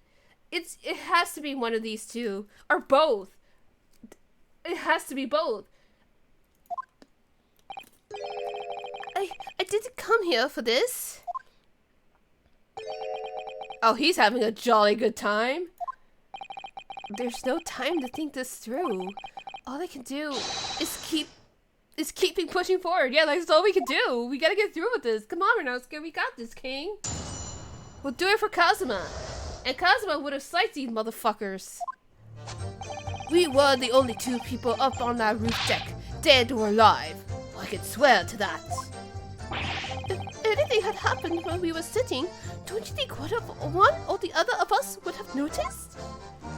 In any case, neither of us knew the first thing about the victim. We had no reason to kill the man. The skylight was shut the entire time, I tell you. We couldn't possibly have opened it. If you're so sure the victim fell through the skylight, where's your proof? The proof? It's on the ground. There's blood on the ground. How do you explain that, genius?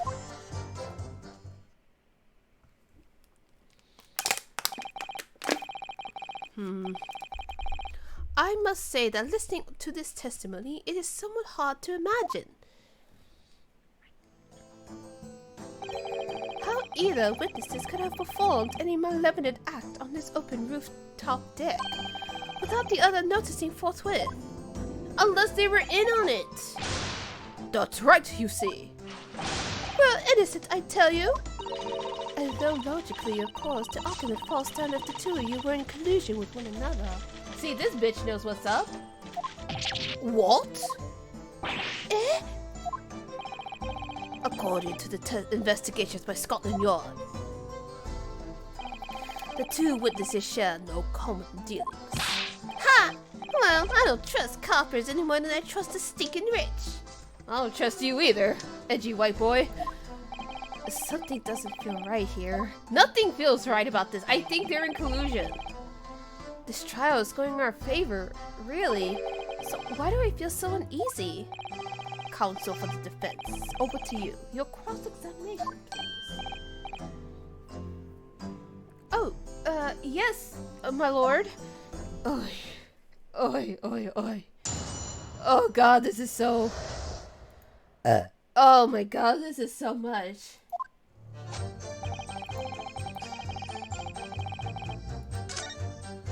If anything happened to where we're sitting, don't think for one of us. Yeah, that's obvious. You sure about that? Let's deep dive.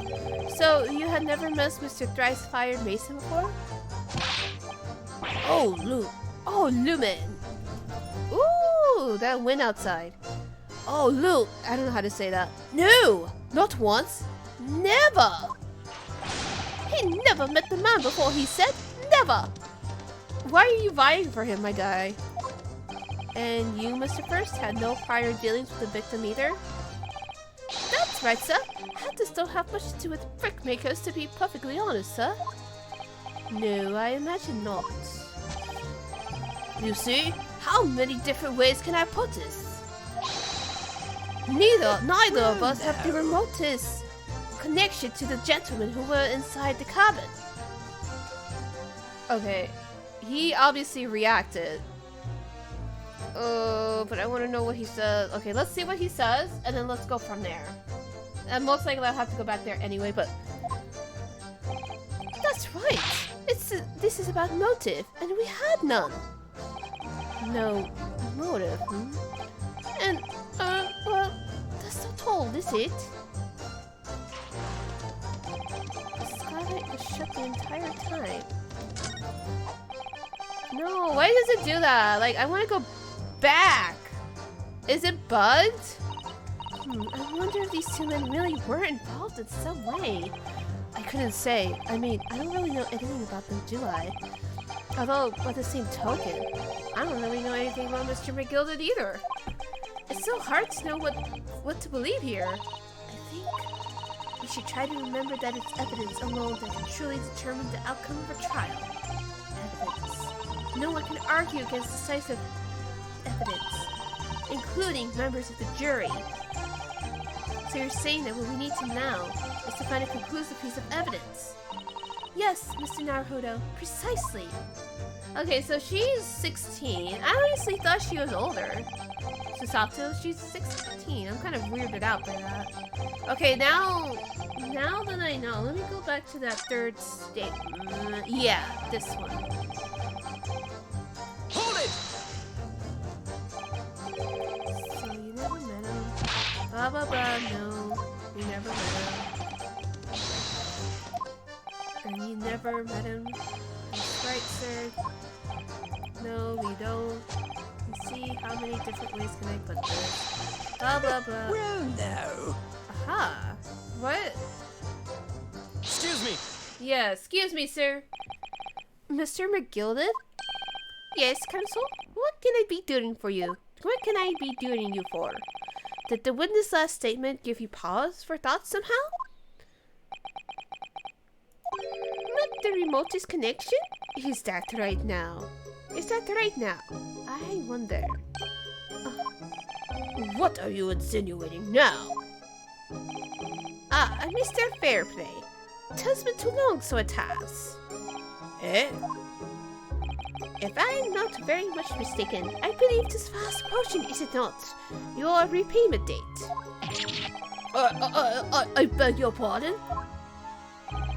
You borrowed 20 guineas from me, sir. At a unconsiderable rate of interest. You tricked me. It's extortion. Well now, is that a touch of bigotry, is it? The sort of bigotry that might motivate a fella to pass his crimes off one another? Hello? Hello? And Mr. Young first. Misa? What do you want with me, sir? You do be making hats for a living, do you not? I love that he's like, you do be making hats, huh? That there top hat sliding about on your head? Is that one of your own creations, is it? I'm still just an apprentice, you understand. I'm learning to find the perfect fit for whoever fine gent walks through the door. The perfect fit, is it? Well, she's a very distinctive design, sort is. Many customers like it, I tell ya. They like a distinctive touch. Customers? Such as the rice-fired mason? Hello? Oh, shit. We just found the connection. There was a photograph print of the victim submitted as evidence of former lore. This, you mean? You're right, he's wearing a hat. I can't help thinking that the poor fella's hat looks distinctly familiar. What did you say?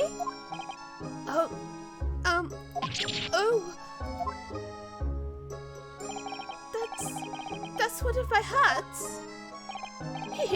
Aye, that it is. So, it was seen the brickmaker was a customer of yours. This sort of customer, I'd wager, you could have had a wee quarrel with over the distinctiveness of the goods. Oh, no, sir. Absolutely not, sir. Well, there's really nothing more to add. It wouldn't be right to say that the two fellas here haven't the remotest connection to the victim, you see. They... What?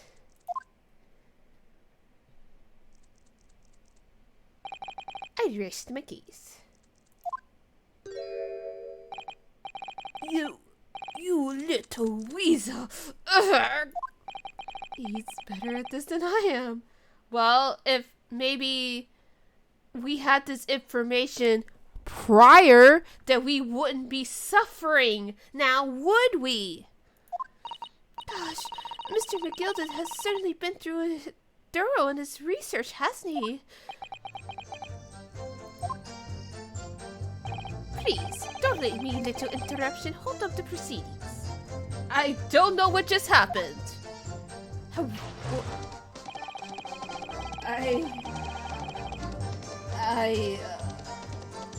I mean, now that we know... Hold it! I don't know. Are you quite certain about that? That skylight was shut the entire time? I'm going to lose my block with you in a minute. He's going to lose his rag with you in a minute. That's what he said. Take a look for yourself. Go on. There's a latch though. You see? It's shut fast now, just like it was on the night. But so it is. Of course, a fella decides that Mr. Mason could likely break through with seal and all. What? Just looking at the size of the team, you'd understand. No, hold you there a minute, sir. The size of the thing means nothing. Not on its own. Let's consider the bigger picture here, shall we? Let's stop biting our cane, shall we? I was riding an omnibus on another occasion. Well, I broke wind loudly. Why would you admit this? Well, I shocked myself with it as it happens. He really said he farted. He's really talking about the time he farted in the fucking goddamn bus. This is an unexpected confession, Mr. Frost. Oh, I just mean to say, well, the point is I tried to open the skylight skylight, you see. But just my luck, I couldn't make it budge. The stench was terrible. What the fuck did you... You know what? I don't know English cuisine, so I'm not gonna say anything. Fingers and mash, fingers and mash. Everyone was looking daggers at me, so I went as red as rouge, I did.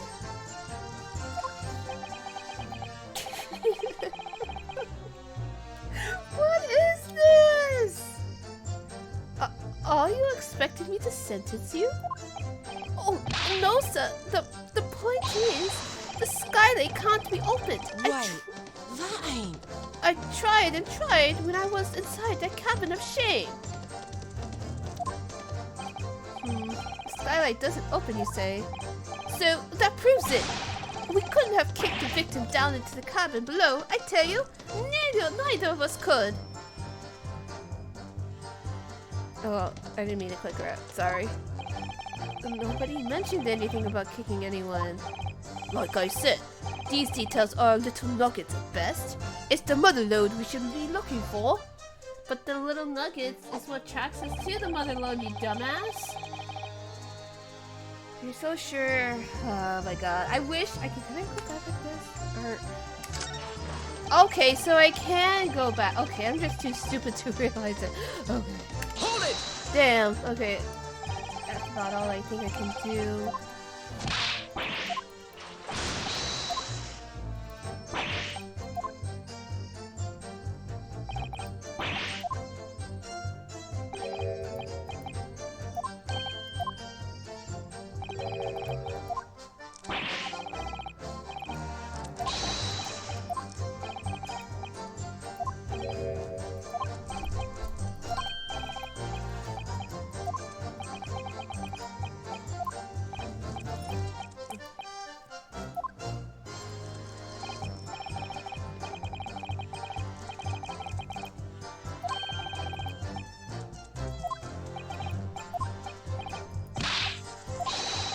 Wait. Okay, so obviously she knows something, so ma'am? Excuse me. Ma'am. Young lady. Do you have something to say about that, Miss Lestrand? Miss Lestrand! Is she French? It opens. What? Huh? Skylight. That is what we're talking about, right? She's really gonna okay. All them skylights open. Dead easy. More easily than you can load that weapon? That's a lie, I tell you. Otherwise, when I broke in, You can't do it from the inside, you mug. The French. Well, she's obviously British, so... Oh! There's a latch. Look, a few weeks ago, I was up on the roof deck on one of them jacks. And I had a great haul. I mean, I had verses coming out me ears. Mr. Strat, this is not the forum to be utilizing on the subject of your criminal activities. Well, anyway, I had a bit of a scare. When I lifted the last bloke's purse, he got wise to me. All four of them surrounded me, so I couldn't hop off the purse and leg it. So, what I did, I used the skylight, opened the catch, and jumped right through. What? Yeah, the catch for them skylights is on the top side. That's why you can't open them from the cabin. The skylight opens from the roof deck? Bailiff. Climb up onto the roof of the Omnibus at once and verify this witness's claims. Oh boy.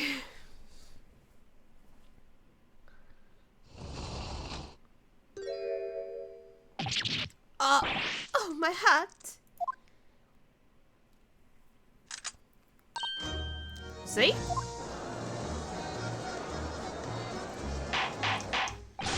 Order! Order! Order! So it appears that the street girl statement is quite true. I don't believe it. The skylight opens. And from the roof deck, like, we saw the latch. The latch was there the whole time. Mr. Naruhodo! This could be the clue that we've been looking for! Well, counsel for the defense. Let's actually take a look for ourselves. I feel like that would actually like put it in our thing. Ah, fuck. So the skylight was fast and shut before, but now the catch has been undone, we should be able to open it. Wait a second! Wait a minute! There's a blood stain right there! Okay, I can't fucking... Can I? No! There's a blood stain! It's so pixel! Can I reach it? No! No! That's not what I wanted! Damn it. Damn it. I can't. Oh. Where's my magnifying glass when I need it? Thank God. You can certainly see the inside of the carriage through this opening, that's for sure. Yes, there's a lamp in the enclosed cabin. So I'm sure the witnesses wouldn't be able to see quite clearly. That's not good for us. No! Oh my God. Oh my good golly gosh. Oh my God. Okay, let's go outside. Maybe that will help.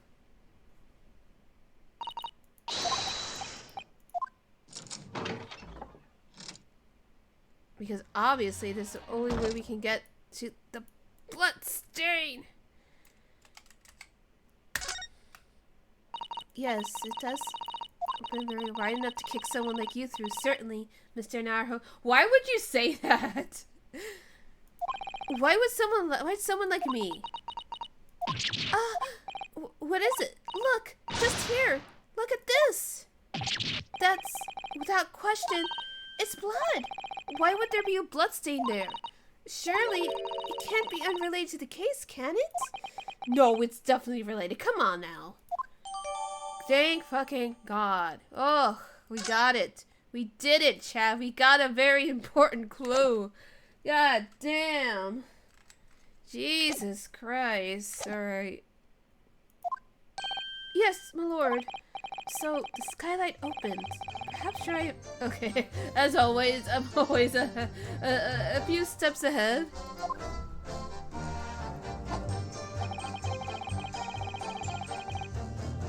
Yeah? I got your fucking proof right here, buddy. Let me get to it. Just had to drink some tea.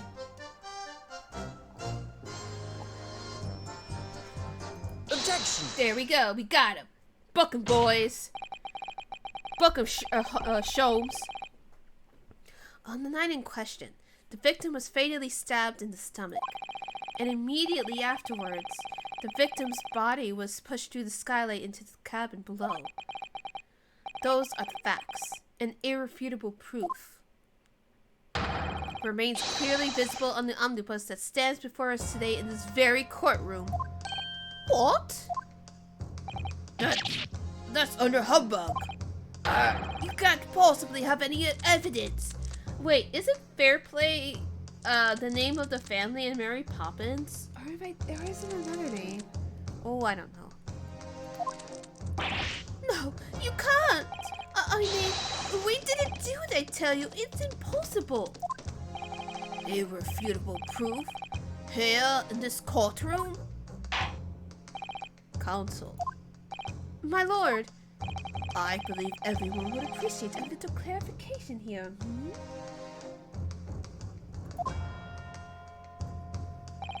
Where exactly is the omnibus as its evidence? Oh my god, do we have to put it out again? Where exactly within the omnibus is this evidence to which you allude? Ugh. You will point out that what it is that proves the victim fell from the roof deck through the skylight. Ugh. I'm saving. I'm tired.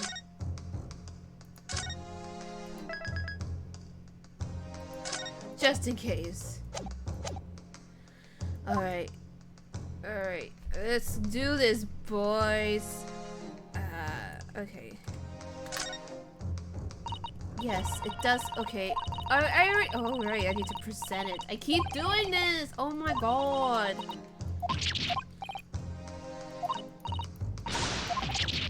We already updated it. We already updated it. We already updated it.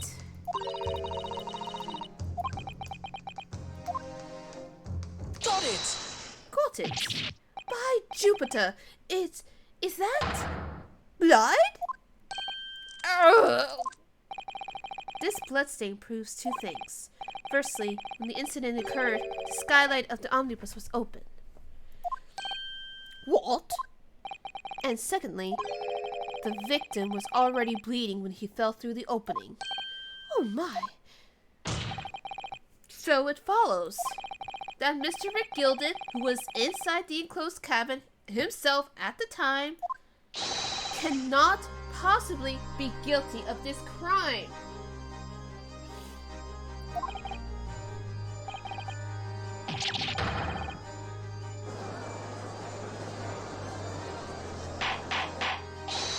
Order! Order! Order! Hold it! But the blood could have been sprayed up there when the fellow was stabbed in the inside the cabin. It already found its way to that one particular spot in the skylight? Sure, and that would have been very convenient. And let's keep it in mind that the skylight can catch only be unfastened from the roof deck. I myself would have been able to open it now, would I? But, there's no way to know for certain, is there? If the gent really fell through the skylight, I mean. Why don't you have it look in the floor of the cabin between the two seats, Mr. First? Finally, the blood comes into play. 'Tis too plain, if you see. There's the aftermath that shows a poor feather dropped from a fair height right there, so it is. What? No! But it can't be. It's all lies! My fellow jury members, I think we can all agree that this is clear proof of the defendant's innocence, can't we? I believe we can, yes, sir. It's clear to me now where the filthy rubbish can be found in this courtroom. So, they thought they could pull the wool over my eyes, did they?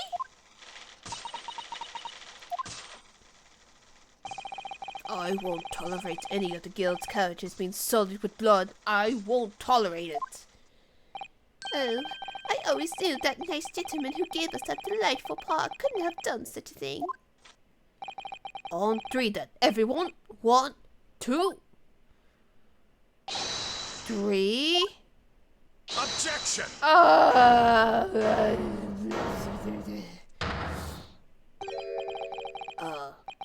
Chilling performance, Mr. Mcgill did. Oh, and what would ye be referring to there now, Lord Van Seeks? A bloodstain on the frame of the skylight? Such evidence is null and void. What?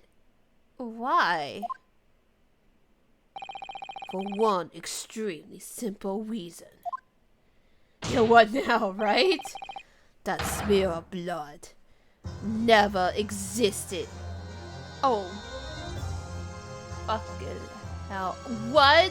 Where's your proof? Objection! You don't have cameras yet. Like, you don't have video cameras yet, so you can't prove it. What? What are you talking about? It's there for all to see. And it's clearly blood. Objection! I personally attended Scotland Yard's investigation of the omnibus. The officers involved went over the carriage with a fine-tooth comb. So I could state with absolute surety, no such smear of blood existed in the carriage. At least, not until this trial began. But, are you suggesting, Lord Van Seeks, that this stain of blood was fabricated, my lord? Yes, and while this court has been in session. You know what? I hate to say it, chat. I really do hate to say it. But I think he's right.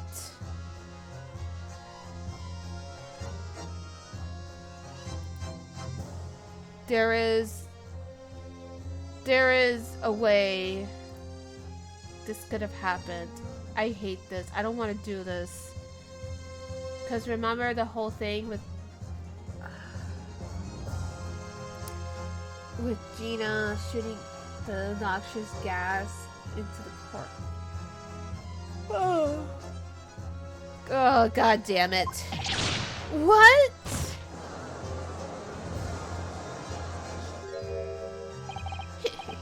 What a paviter. I must say, I didn't expect such crude reasoning from prosecutor of your standing, Lord Van Zieks. But I'm Magnus Mcgill, a fella known all over the capital for his fine contribution to public life. I don't take kindly to slander, and I'll fight it to the bitter end. Even if it's rolling off the tongue of the Reaper of the Bailey.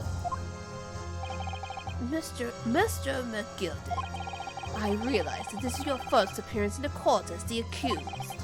However, I am well aware of your involvement behind the scenes in a great many affairs of dubious nature. You're very adept when it comes to avoiding getting your own hands dirty. Yeah, see? And each time it happens,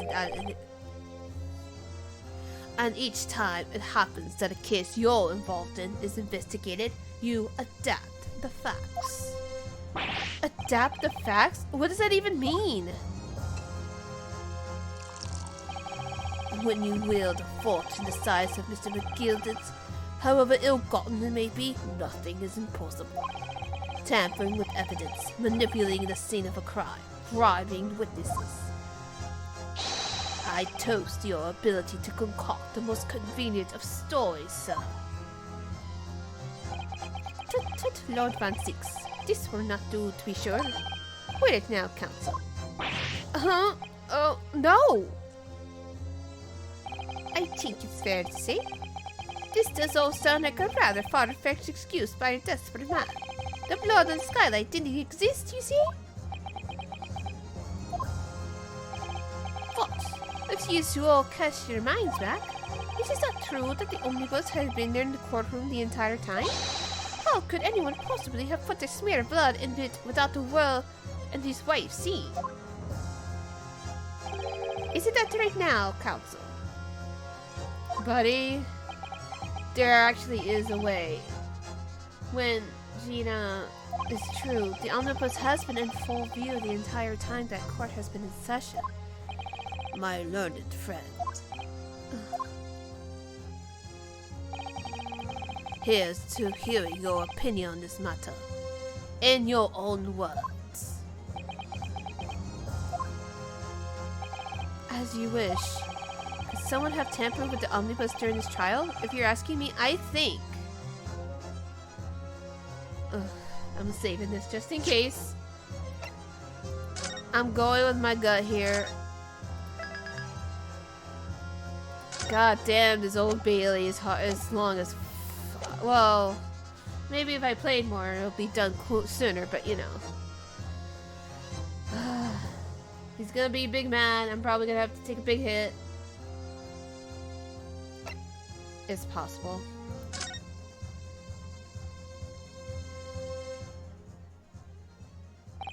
As a defense lawyer, it's my job to advocate for the defendant as best as I can. But still, I feel as though there's something even more important at stake here. There is no evidence to suggest that the defendant did. Wait. Wait.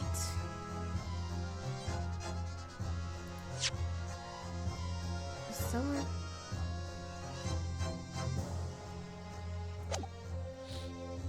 There is no evidence to suggest that the defendant did as my learned friend suggests.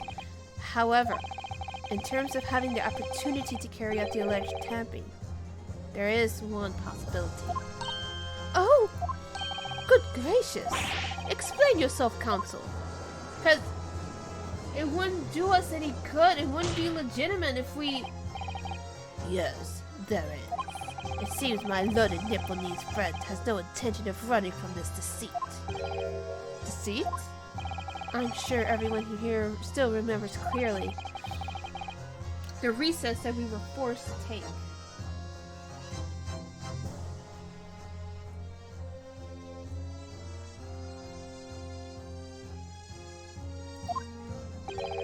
As a result of the smoke grenade fired by the... I'm sorry, I was thinking for a bit. As a result of the smoke grenade fired by the witness currently in the stand, Miss Gina Lestrade.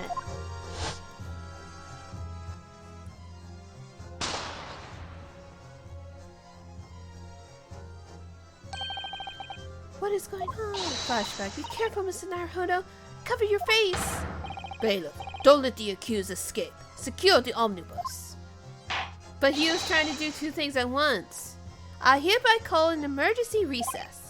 Bailiff, ensure the defendant's in custody and clear the courtroom.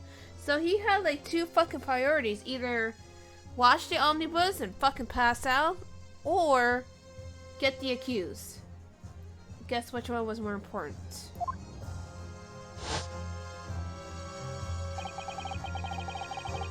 The courtroom was filled with smoke, and everyone was thrown into confusion. All of us were made to leave this chamber. In that brief interval, under the veil of smoke and in all of the chaos, it could have been possible to steal inside the omnibus. We have to put out that possibility. Are you wise? What are ye trying to pull, ye rotten feckless Gurger?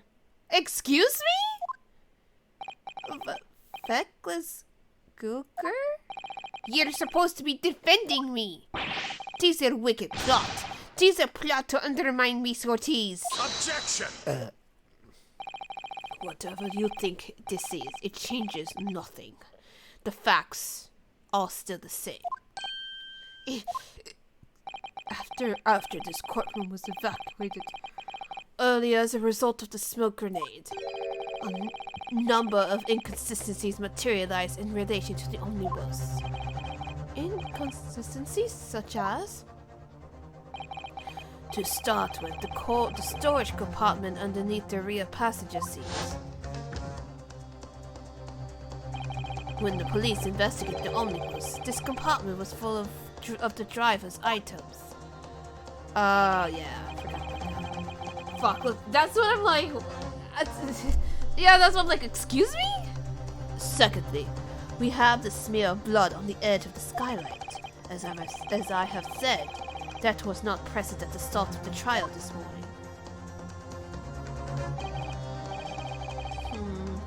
Unfortunately, Lord Van Zeeks, no one is able to corroborate your claims. That's true. When the omnibus was first railed out, both the storage compartment and the skylight were shut. Accordingly, I'm afraid to say, we cannot establish with any certainty if this evidence is the result of tampering or not. Indeed, my lord. And no doubt there was not a single person who saw fit to verify such things. What do you think? Sorry? About the omnibus. Is there anything else unusual about the omnibus? Yes! The blood! The blood on the ground! My lord. Yes, counsel? There is one further inconsistency. A mark that surely could not have been present at the start of the trial. What? What in the devil's name are you going to say now? If you dare to betray me, you little maggot, you'd better restart watching your back. Silence, McGill. The court awaits the defense's clarification. This trial keeps swinging one way and then the other. I have no idea what's the truth and what's deception, but regardless, we still have to point it out. What am I supposed to believe here? And just for the fact that we're just thrown in, too. I shall have to ask you to elaborate, counsel. Where exactly is these alleged marks you claimed appeared at some point during the trial? Hello? Fuck. Okay, there it goes. Got it! If we consider that the victim fell to the skylight onto the floor of the cabin, then you would certainly expect to find signs of blood where he landed. But as far as I recall, this bloodstain on the cabin floor was not there when the omnibus was first brought into the courtroom. Good lord! And then I would think he would have mentioned it, right?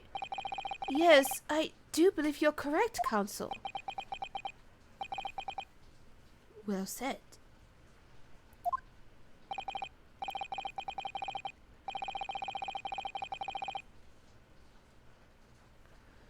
Although, as advocate for the defense, one might say that it's a very careless slip of the tongue.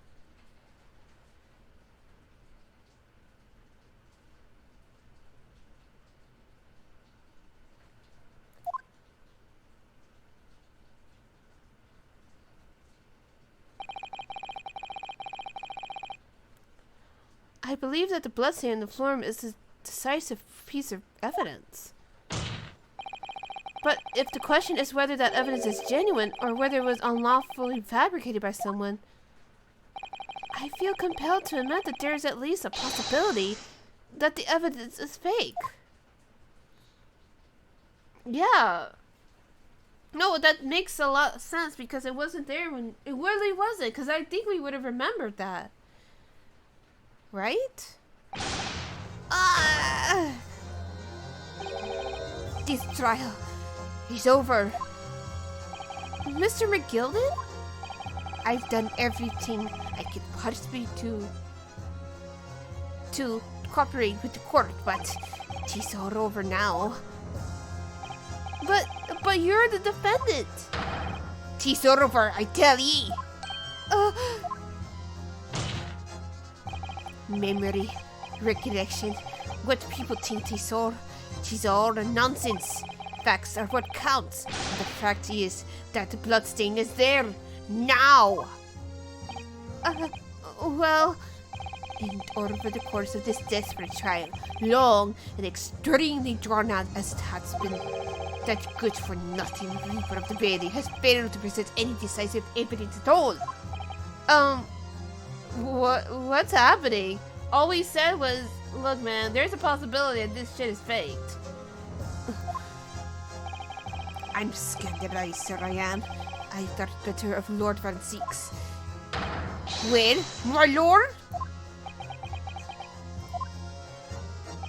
I must concur with the defendant. The unaffirmed recollections of an individual cannot stand as evidence. He does have a point. I mean, all we're saying is that we are, you know, there's a possibility. That doesn't necessarily mean that it's true. You know what I mean?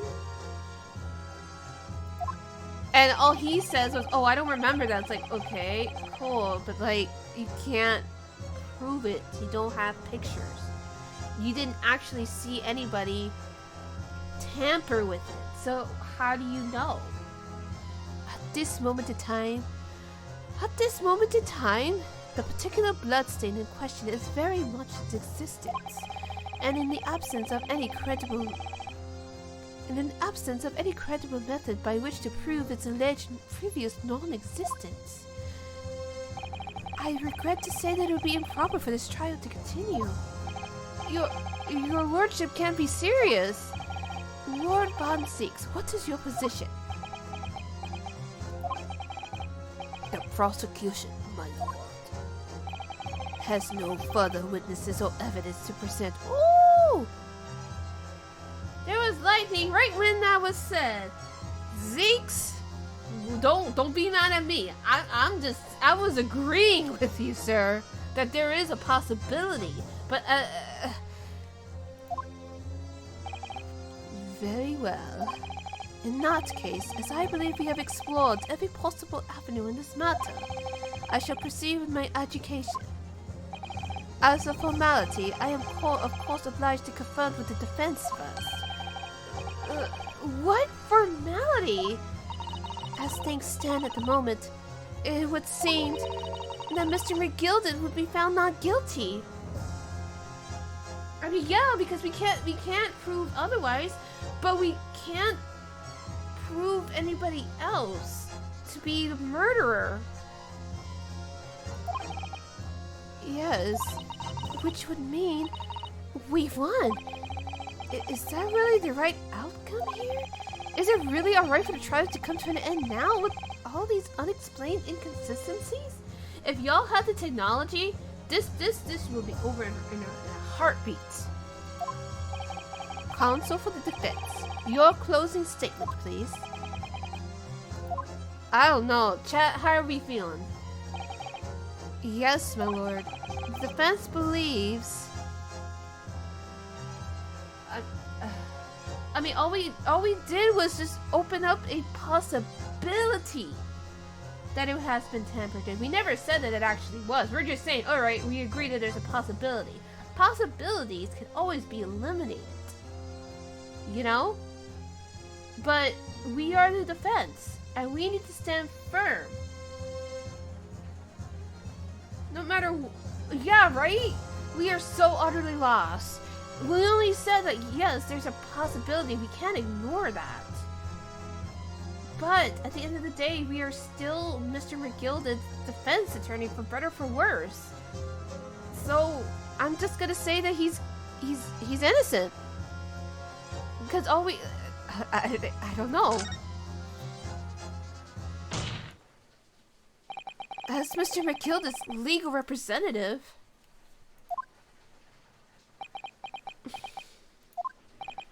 I can't breathe. The air in here is stifling. But I am this man's defense lawyer. There's only one thing I can say in this situation.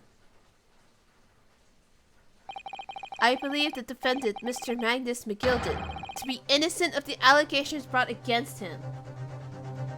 I know they're speaking English and yet I don't know a goddamn thing. I don't know, but it is still it is a coincidence. It is still suspect.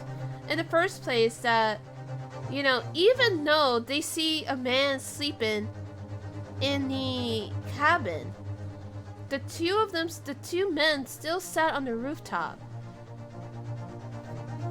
But it is, I mean, Gina is, it's a lot.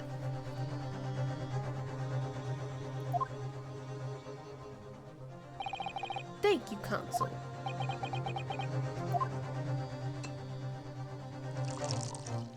Oh man, this is complicated as fuck. What the fuck?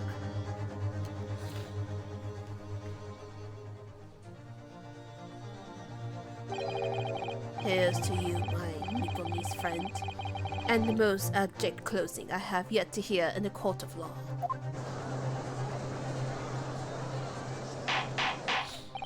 Order! Order!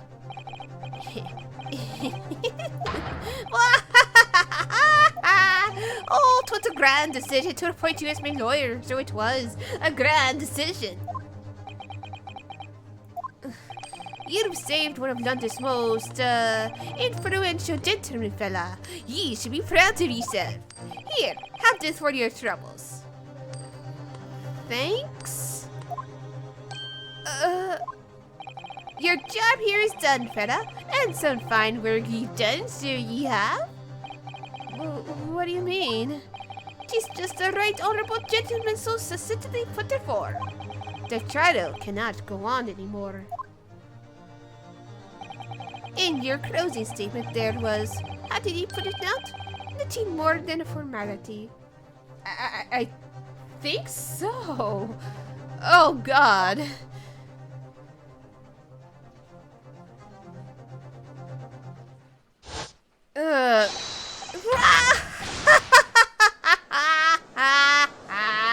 Yeah, he's having a Danganronpa breakdown. I really don't know what to make of all of this. What if was the evidence we see genuine? Or was it fake? His lordship would be fuming. Any unsightly rubbish should be disposed of promptly, as I say. The stinking wrench are always guilty of something. You mock my words. I feel terribly ashamed that I have ever doubted the lovely man who gave us the lovely park. Yeah, right? What in the goddamn? Now, would that the proceedings have unfolded this way? I am compelled to declare a premature end to this trial. Furthermore, the court must accept the defendant's plea.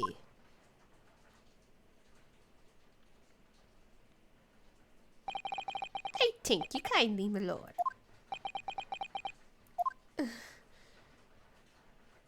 I hereby pronounce the verdict of this court. Objection!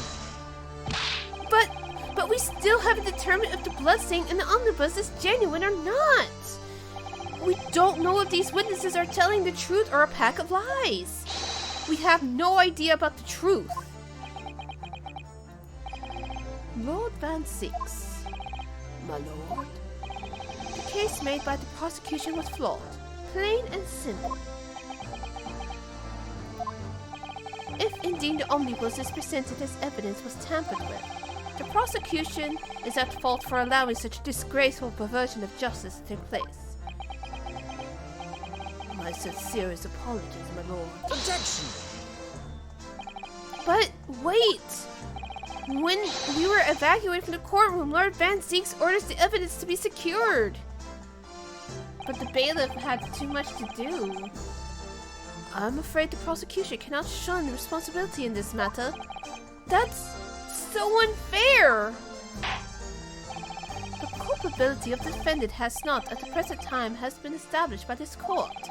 Consequently, the jury will not be required to proffer judgment. What? Well, Lord Van Zeeks, it's been a pleasure, so it has. And as for you, my dear fellow, I couldn't have asked for a better defense. I don't like this turn that's taken. What the fuck? Do you mean to tell me that this has all been a grand waste of time? 'Tis the law of the land, my good man. If you'd like to pursue this matter further, you can always go ahead and try to change the law. Magnus Mcgill. Good grief! You've more to say to me, have ye? Just one thing. A warning. This is far from over. Well, something to be looking forward to then.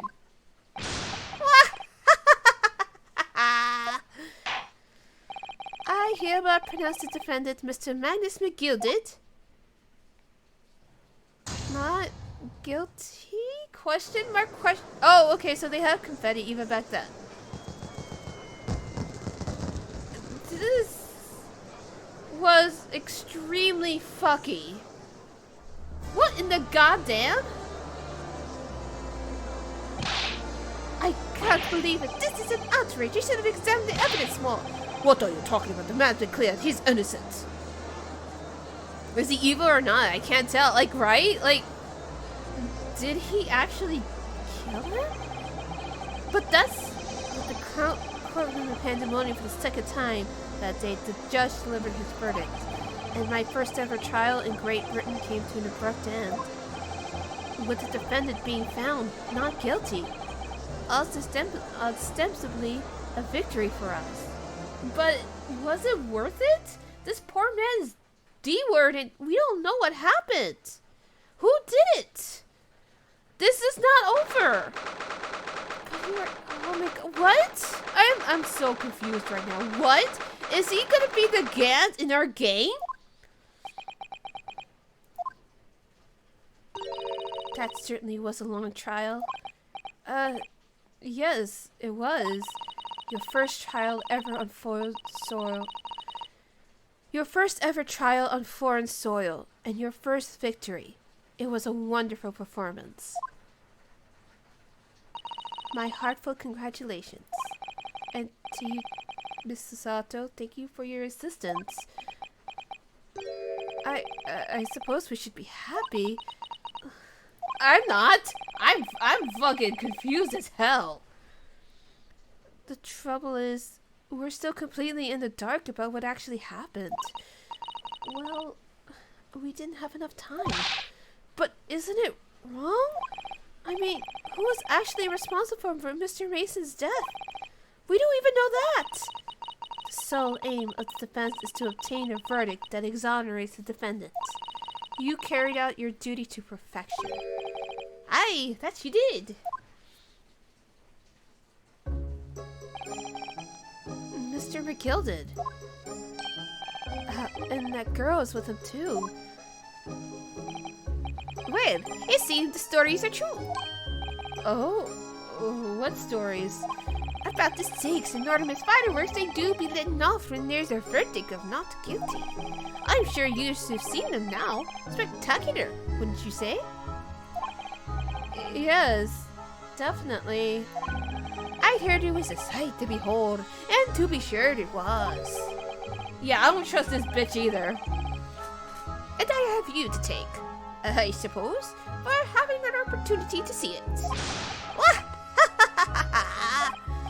I don't know about that. I'm not sure I really did anything. What on earth are you saying, fella? How did I walk out of there a free man then? I don't think it was so much me, as so much thanks to me as down to your planning. You're a straight-talking fella, aren't you? I must say, you had me astray in the head there once or twice. But you're young and headstrong. Just water under the bridge. Congratulations, Mr. Mcgill, on having your name cleared. Oh, I guess, but I guess it really did say that. Okay. But nothing's resolved. There's only one thing that matters to me. Oh? They've all seen that I didn't do that odious and absurd deed. This grand, is it not? I suppose it is. Now, the fine fellows of Scotland Yard can take matters in hand and sort out any wee details. They'll see for what it is. They'll get to the truth. I've absolute faith in them, so I have. After all, I do be providing a good number of their wages with all the taxes I pay. I'm sure you do, buddy. I'm sure you do. Yeah, I take back everything good about this man that I said. He's fucking racist and he's shady. He is the shadiest bitch here. It's not that funny. So then, as we agreed beforehand, 1,000 guineas for your troubles, fella. Oh, no, I can't possibly accept that much. Be waste. You're a humble people, you from the east? Well, if you insist. Bitch, you fucking cheap ass motherfucker! But at this, still, in all, ye deserve a reward. Mr. Magnus Mcgill. Everything is ready, sir. If you'd like to follow me to the courtroom. Into the courtroom? Where's Cecil for, sir? She's certain that I was dead to believe.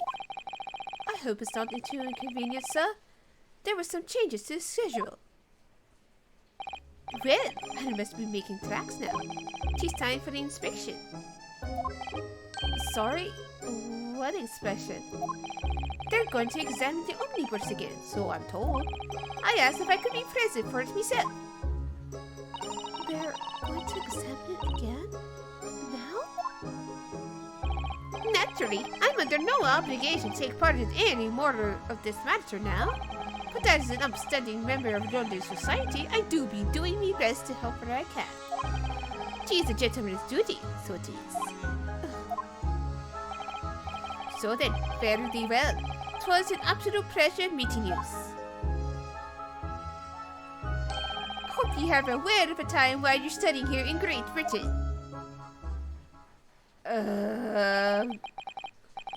There he goes. A free man, and like, at what cost?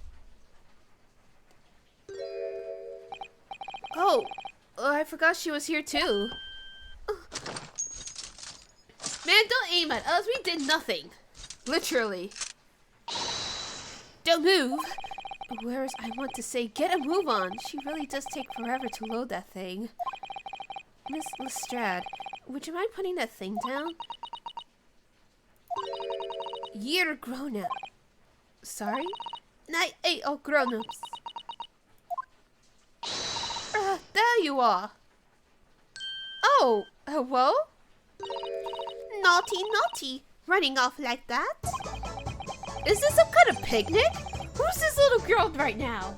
Meme of Renosuke's pointing to this child. Like that One Piece panel. And whose lost child is this? Because what? I'm taking that with you as well. I was looking forward to the trial run of my experimental smoke grenade launcher. Ha!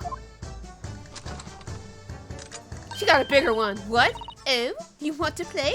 You won't beat me. Excuse me, but who are you? Oh, good day to you. Well, the inventor, I suppose, of that machine. The inventor? Well, no more smoke grenades are so dull, don't you agree? White, white, and more white. If you have to be shrouded in smoke, it could at least be a pretty color. I thought so myself. Do we have to be shrouded in smoke, though? At all? I just took my eyes open for a moment whilst I was changing into a different omnibus, and she pinched it. Luckily, I fitted it with a telegraphic beacon. I'll tell her what? I have no idea what this girl is talking about. Hello? Is this the local Maya? Anyway, you're coming with me now. Back to my laboratory. What? What for? To apologize, of course, silly. To my technician. What? You mean, say sorry? You must say sorry when you've done something wrong. Surely an adult has told you that before? An adult? Huh. I don't listen to no adults. Come along then, follow me. Fine, have it your way. Oh good, you see I knew you'd want to do the right thing in the end. She really like, I got that bigger gun. I'm fairly sure that's what she wants. What she wants is not to get shot by that massive gun of yours.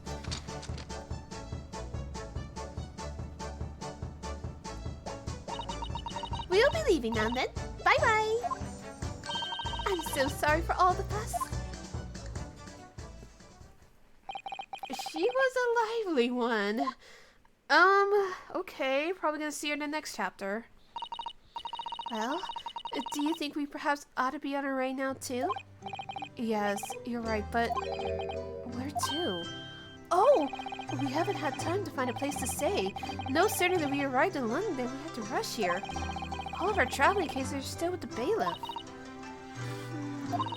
I was originally planning to spend today in search of lodgings, but at this late hour in the day, I'm afraid we may be out of luck. Fuck, where the fuck are we gonna sleep? Hello? Don't worry though, I have a plan.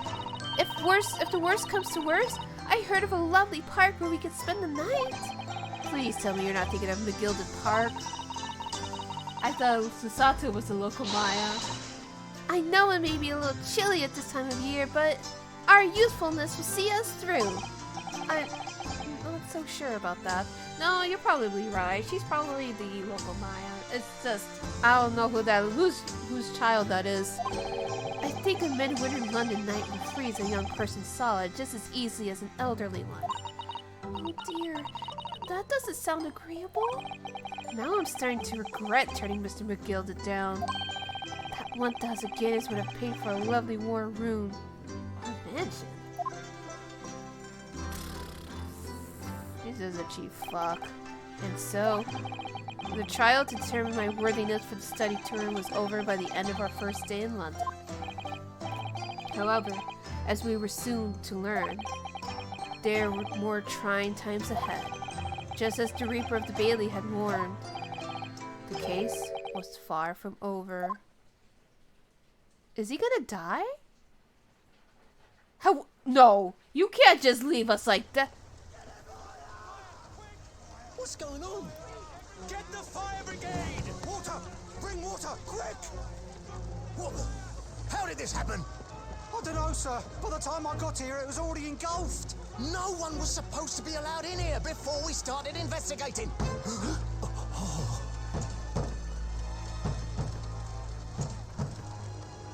No. Oh, good God. There's someone in there. Oh.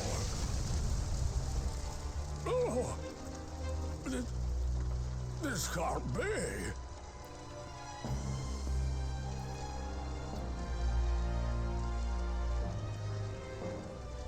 Oh God, who's in there? Who the fuck is in there?